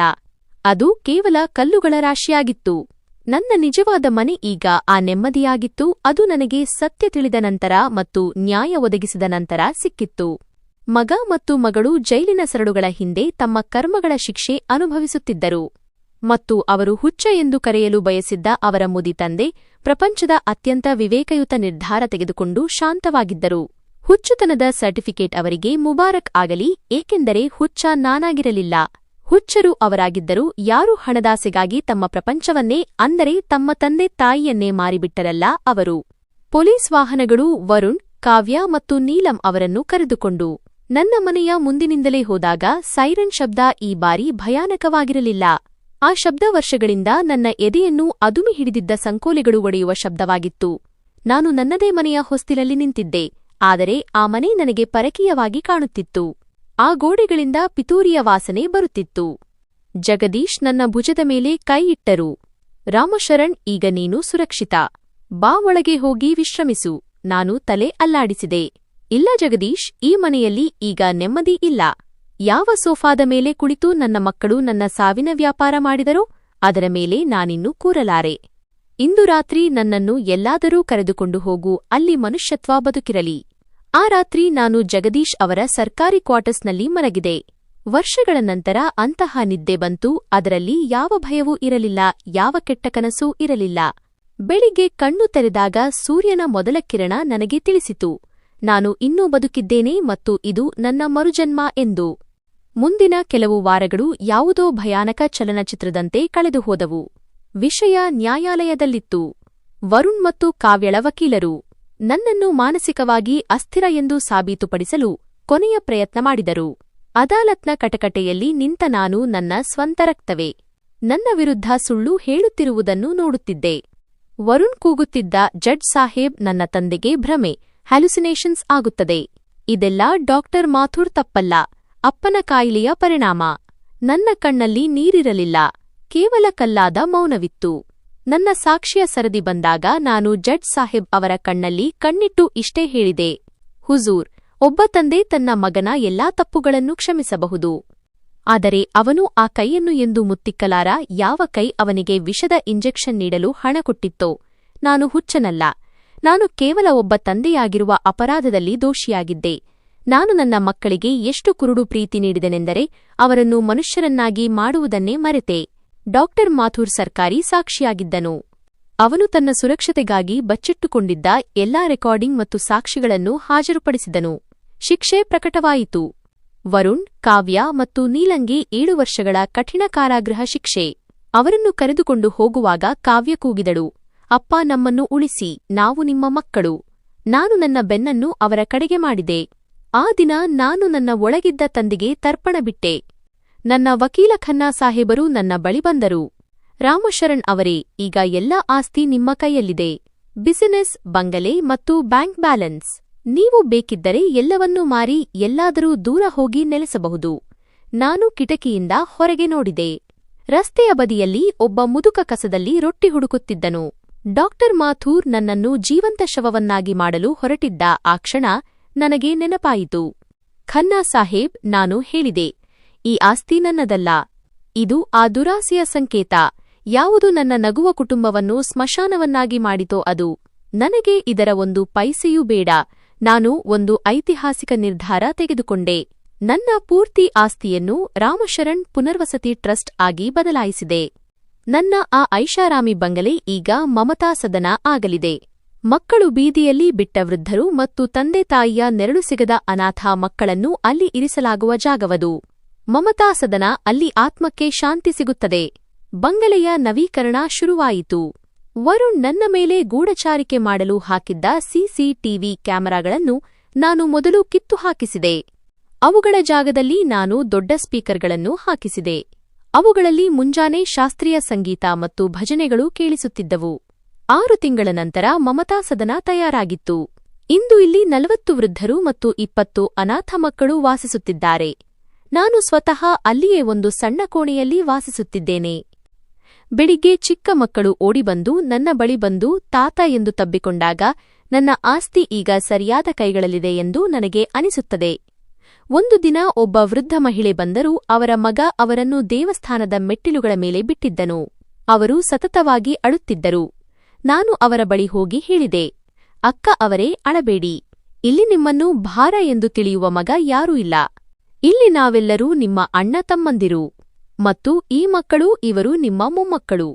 ಅವರ ಮುಗುಳ್ನಗೆಯಲ್ಲಿ ನನಗೆ ನನ್ನ ಗೆಲುವು ಕಂಡಿತು. 3 ವರ್ಷಗಳ ನಂತರ ನನಗೆ ಜೈಲಿನಿಂದ ಪತ್ರವೊಂದು ಬಂತು. ವರುಣ್ ತುಂಬಾ ಅನಾರೋಗ್ಯದಿಂದ ಬಳಲುತ್ತಿದ್ದನು ಮತ್ತು ನನ್ನನ್ನು ಭೇಟಿಯಾಗಲು ಬಯಸಿದ್ದನು. ಜಗದೀಶ್ ನಾನು ಹೋಗಬಾರದು ಎಂದು ಹೇಳಿದರು. ಆದರೆ ನನ್ನ ಮನಸ್ಸಿನ ಮೂಲೆಯಲ್ಲಿ ಹುದುಗಿದ್ದ ಹಳೆಯ ನೆನಪೊಂದು ನನ್ನನ್ನು ಒತ್ತಾಯಿಸಿತು. ನಾನು ಜೈಲಿನ ಭೇಟಿ ಕೋಣೆಯಲ್ಲಿ ಕುಳಿತಿದ್ದೆ. ಗಾಜಿನ ಆ ಕಡೆ ವರುಣಿದ್ದನು. ಅವನ ಮುಖದ ಆ ಕಡೆ ಆ ದರ್ಪ ಎಲ್ಲವೂ ಮಾಯವಾಗಿತ್ತು. ಅವನು ಕೇವಲ ಎಲುಬಿನ ಹಂದರದಂತಿದ್ದನು. ಅಪ್ಪ, ಅವನು ನಡುಗುವ ಕೈಗಳಿಂದ ಫೋನ್ ಎತ್ತಿದನು. ನನ್ನನ್ನು ಕ್ಷಮಿಸಿಬಿಡಿ. ನಾನು ದುರಾಸೆಯಲ್ಲಿ ಕುರುಡನಾಗಿದ್ದೆ. ನೀಲಂ ನನ್ನನ್ನು ಬಿಟ್ಟುಬಿಟ್ಟಳು. ಅವಳು ವಿಚ್ಛೇದನದ ಕಾಗದಗಳನ್ನು ಕಳುಹಿಸಿದ್ದಾಳೆ. ಕಾವ್ಯ ಕೂಡ ನನ್ನ ಜೊತೆ ಮಾತನಾಡುವುದಿಲ್ಲ. ನಾನು ಒಬ್ಬಂಟಿಯಾಗಿ ಸಾಯುತ್ತೇನೆ ಅಪ್ಪ. ನಾನು ಅವನನ್ನು ನೋಡಿದೆ. ನನಗೆ ದುಃಖವಾಗುತ್ತಿತ್ತೆ, ಬಹುಶಃ ಸ್ವಲ್ಪ. ಆದರೆ ಆ ದುಃಖ ಒಬ್ಬ ತಂದೆಯದಲ್ಲ, ಒಬ್ಬ ಮನುಷ್ಯನ ದುರ್ಗತಿಯನ್ನು ನೋಡುತ್ತಿರುವ ಇನ್ನೊಬ್ಬ ಮನುಷ್ಯನದಾಗಿತ್ತು. ನಾನು ಹೇಳಿದೆ, ವರುಣ್, ನೀನು ನನ್ನ ಬಳಿ ಕ್ಷಮೆ ಕೇಳಿದೆ. ಇದು ಒಳ್ಳೆಯ ವಿಷಯ. ಆದರೆ ನಾನು ನಿನ್ನನ್ನು ಪೊಲೀಸರಿಗೆ ಒಪ್ಪಿಸಿದ ರಾತ್ರಿಯೇ ಕ್ಷಮಿಸಿಬಿಟ್ಟಿದ್ದೆ, ಏಕೆಂದರೆ ದ್ವೇಷವನ್ನು ಸಾಕುಕೊಳ್ಳುವ ಶಕ್ತಿ ನನ್ನಲ್ಲಿ ಇರಲಿಲ್ಲ. ಆದರೆ ನೆನಪಿಡು, ನಿನಗೆ ಶಿಕ್ಷೆಯನ್ನು ನಾನು ನೀಡಿದ್ದಲ್ಲ, ನಿನ್ನ ಕರ್ಮಗಳು ನೀಡಿವೆ. ಈಗ ನೀನು ನನ್ನ ಮಗನಲ್ಲ ಮತ್ತು ನಾನು ನಿನ್ನ ತಂದೆಯಲ್ಲ. ನಾನು ಕೇವಲ ಒಬ್ಬ ಪ್ರವಾಸಿ. ನನಗೆ ನನ್ನ ಗುರಿ ಸಿಕ್ಕಿದೆ. ನಾನು ಎದ್ದು ನಡೆದೆ. ಹಿಂದಿನಿಂದ ಅವನ ಬಿಕ್ಕಳಿಕೆ ಕೇಳಿಸುತ್ತಿತ್ತು. ಆದರೆ ನನ್ನ ಹೆಜ್ಜೆಗಳು ತಡವರಿಸಲಿಲ್ಲ. ಇಂದು ನಾನು ನನ್ನ ಡೈರಿಯ ಕೊನೆಯ ಪುಟವನ್ನು ಬರೆಯುತ್ತಿದ್ದೇನೆ. ಹೊರಗೆ ಮಳೆ ಬರುತ್ತಿದೆ ಮತ್ತು ಮಕ್ಕಳು ವರಾಂಡದಲ್ಲಿ ಕಾಗದದ ದೋಣಿಗಳನ್ನು ಬಿಡುತ್ತಿದ್ದಾರೆ. ಮಮತಾ ಸದನದ ವಾತಾವರಣ ಯಾವುದೋ ಹಬ್ಬದಂತಿದೆ. ಜೀವನ ನನಗೆ ಬಹಳಷ್ಟು ಕಲಿಸಿದೆ ಮತ್ತು ಪ್ರಪಂಚ ನನ್ನ ಕಥೆಯಿಂದ ಇದನ್ನು ಕಲಿಯಲಿ ಎಂದು ನಾನು ಬಯಸುತ್ತೇನೆ. ಮಕ್ಕಳನ್ನು ಆಸ್ತಿಯ ವಾರಸುದಾರರನ್ನಾಗಿ ಮಾಡುವ ಮೊದಲು ಅವರಿಗೆ ಶ್ರವಣಕುಮಾರನ ಕಥೆಗಳನ್ನಲ್ಲ, ಬದಲಿಗೆ ಮಾನವೀಯತೆಯ ಪಾಠವನ್ನು ಕಲಿಸಿ. ಅವರಿಗೆ ಕಷ್ಟಪಟ್ಟು ದುಡಿದ ರೊಟ್ಟಿಯ ರುಚಿ ಗೊತ್ತಿದ್ದರೆ ಅವರು ನಿಮ್ಮ ತಟ್ಟೆಯನ್ನು ಎಂದಿಗೂ ಕಸಿದುಕೊಳ್ಳುವುದಿಲ್ಲ. ಮುಪ್ಪು ಯಾವುದೇ ಶಾಪವಲ್ಲ. ನಿಮ್ಮ ಉಸಿರು ಇರುವವರೆಗೂ ನೀವು ನಿಷ್ಪ್ರಯೋಜಕರಲ್ಲ. ನಿಮ್ಮ ಮಕ್ಕಳು ನಿಮ್ಮನ್ನು ಭಾರ ಎಂದು ಭಾವಿಸಿದರೆ ನೀವೇ ಅವರ ಜೀವನದಿಂದ ದೂರವಾಗಿಬಿಡಿ. ಆದರೆ ನಿಮ್ಮ ಘನತೆ, ಆತ್ಮಗೌರವವನ್ನು, ಸೆಲ್ಫ್ ರೆಸ್ಪೆಕ್ಟ್ ಎಂದಿಗೂ ಸಾಯಲು ಬಿಡಬೇಡಿ. ಬ್ರಹ್ಮಾಂಡದ ಒಂದು ನಿಯಮವಿದೆ. ನೀವು ಏನು ಕೊಡುತ್ತೀರೋ ಅದೇ ನಿಮಗೆ ಹಿಂತಿರುಗಿ ಬರುತ್ತದೆ. ವರುಣ್ ನನ್ನನ್ನು ಒಂಟಿ ಮಾಡಲು ಬಯಸಿದ್ದ. ಇಂದು ಅವನೇ ಪ್ರಪಂಚದ ಅತ್ಯಂತ ಒಂಟಿ ಮನುಷ್ಯ. ನಾನು ಬೇರೆಯವರಿಗೆ ಆಸರೆ ನೀಡಿದೆ. ಇಂದು ನನ್ನನ್ನು ಹಿಡಿಯಲು 100 ಕೈಗಳಿವೆ. ಮನೆ ಇಟ್ಟಿಗೆ ಕಲ್ಲುಗಳಿಂದಲ್ಲ, ನಂಬಿಕೆಯಿಂದ ಕಟ್ಟಲ್ಪಡುತ್ತದೆ. ಯಾವ ದಿನ ನಂಬಿಕೆ ಮುರಿದು ಹೋಗುತ್ತದೆಯೋ ಆ ಮನೆ ಕೇವಲ ಒಂದು ಪಾಡುಬಿದ್ದ ಕಟ್ಟಡವಾಗುತ್ತದೆ. ನನ್ನ ಹೆಸರು ರಾಮಶರಣ್. ಜನ ನನ್ನನ್ನು ಹುಚ್ಚ ಎಂದು ಕರೆಯಲು ಬಯಸಿದ್ದರು. ಆದರೆ ಇಂದು ನಾನು ಈ ನಗರದ ಅತ್ಯಂತ ಪ್ರಜ್ಞಾವಂತ ಮನುಷ್ಯ, ಏಕೆಂದರೆ ಅಸಲಿ ಸಂಪತ್ತು ಬ್ಯಾಂಕ್ ಬ್ಯಾಲೆನ್ಸ್ನಲ್ಲಿ ಇಲ್ಲ, ಬದಲಿಗೆ ಯಾರದ್ದಾದರೂ ಕಣ್ಣೀರು ಒರೆಸಿದ ನಂತರ ಸಿಗುವ ಹಾರೈಕೆಗಳಲ್ಲಿದೆ ಎಂದು ನಾನು ಅರಿತಿದ್ದೇನೆ. ಸೂರ್ಯ ಮುಳುಗಿದ್ದಾನೆ. ದೇವಸ್ಥಾನದ ಗಂಟೆಗಳು ಬಾರಿಸುತ್ತಿವೆ. ನಾನು ಆ ಮಕ್ಕಳಿಗೆ ಕಥೆ ಹೇಳಲು ಹೋಗುತ್ತಿದ್ದೇನೆ. ಇದರಿಂದ ಮುಂದಿನ ಪೀಳಿಗೆಯಲ್ಲಿ ಯಾರೂ ವರುಣ್ ಅಥವಾ ಕಾವ್ಯಳಂತೆ ಹುಟ್ಟಬಾರದು. ಹೌದು ಸ್ನೇಹಿತರೆ, ನಮ್ಮ ಇಂದಿನ ಈ ಕಥೆ ನಿಮಗೆ ಹೇಗೆ ಅನಿಸಿತು ಎಂಬುದನ್ನು ಕಾಮೆಂಟ್ ಮಾಡಿ ತಿಳಿಸಿ. ಮತ್ತು ಇಂತಹ ಕಥೆಗಳನ್ನು ಕೇಳಲು ನಮ್ಮ ಚಾನೆಲ್ ಅನ್ನು ಸಬ್ಸ್ಕ್ರೈಬ್ ಮಾಡಿ. ಮತ್ತು ನಮ್ಮ ಈ ಕಥೆಗೆ ಒಂದು ಲೈಕ್ ಕೂಡ ನೀಡಿ. ಜೊತೆಗೆ ಶೇರ್ ಕೂಡ ಮಾಡಿ. ಮತ್ತು ಹೌದು ಸ್ನೇಹಿತರೆ, ನೀವು ಈ ಕಥೆಯನ್ನು ಯಾವ ನಗರದಿಂದ ಕೇಳುತ್ತಿದ್ದೀರಿ ಎಂಬುದನ್ನು ಕಾಮೆಂಟ್ ಮಾಡಿ. ನಿಮ್ಮ ನಗರದ ಹೆಸರನ್ನು ತಪ್ಪದೆ ತಿಳಿಸಿ.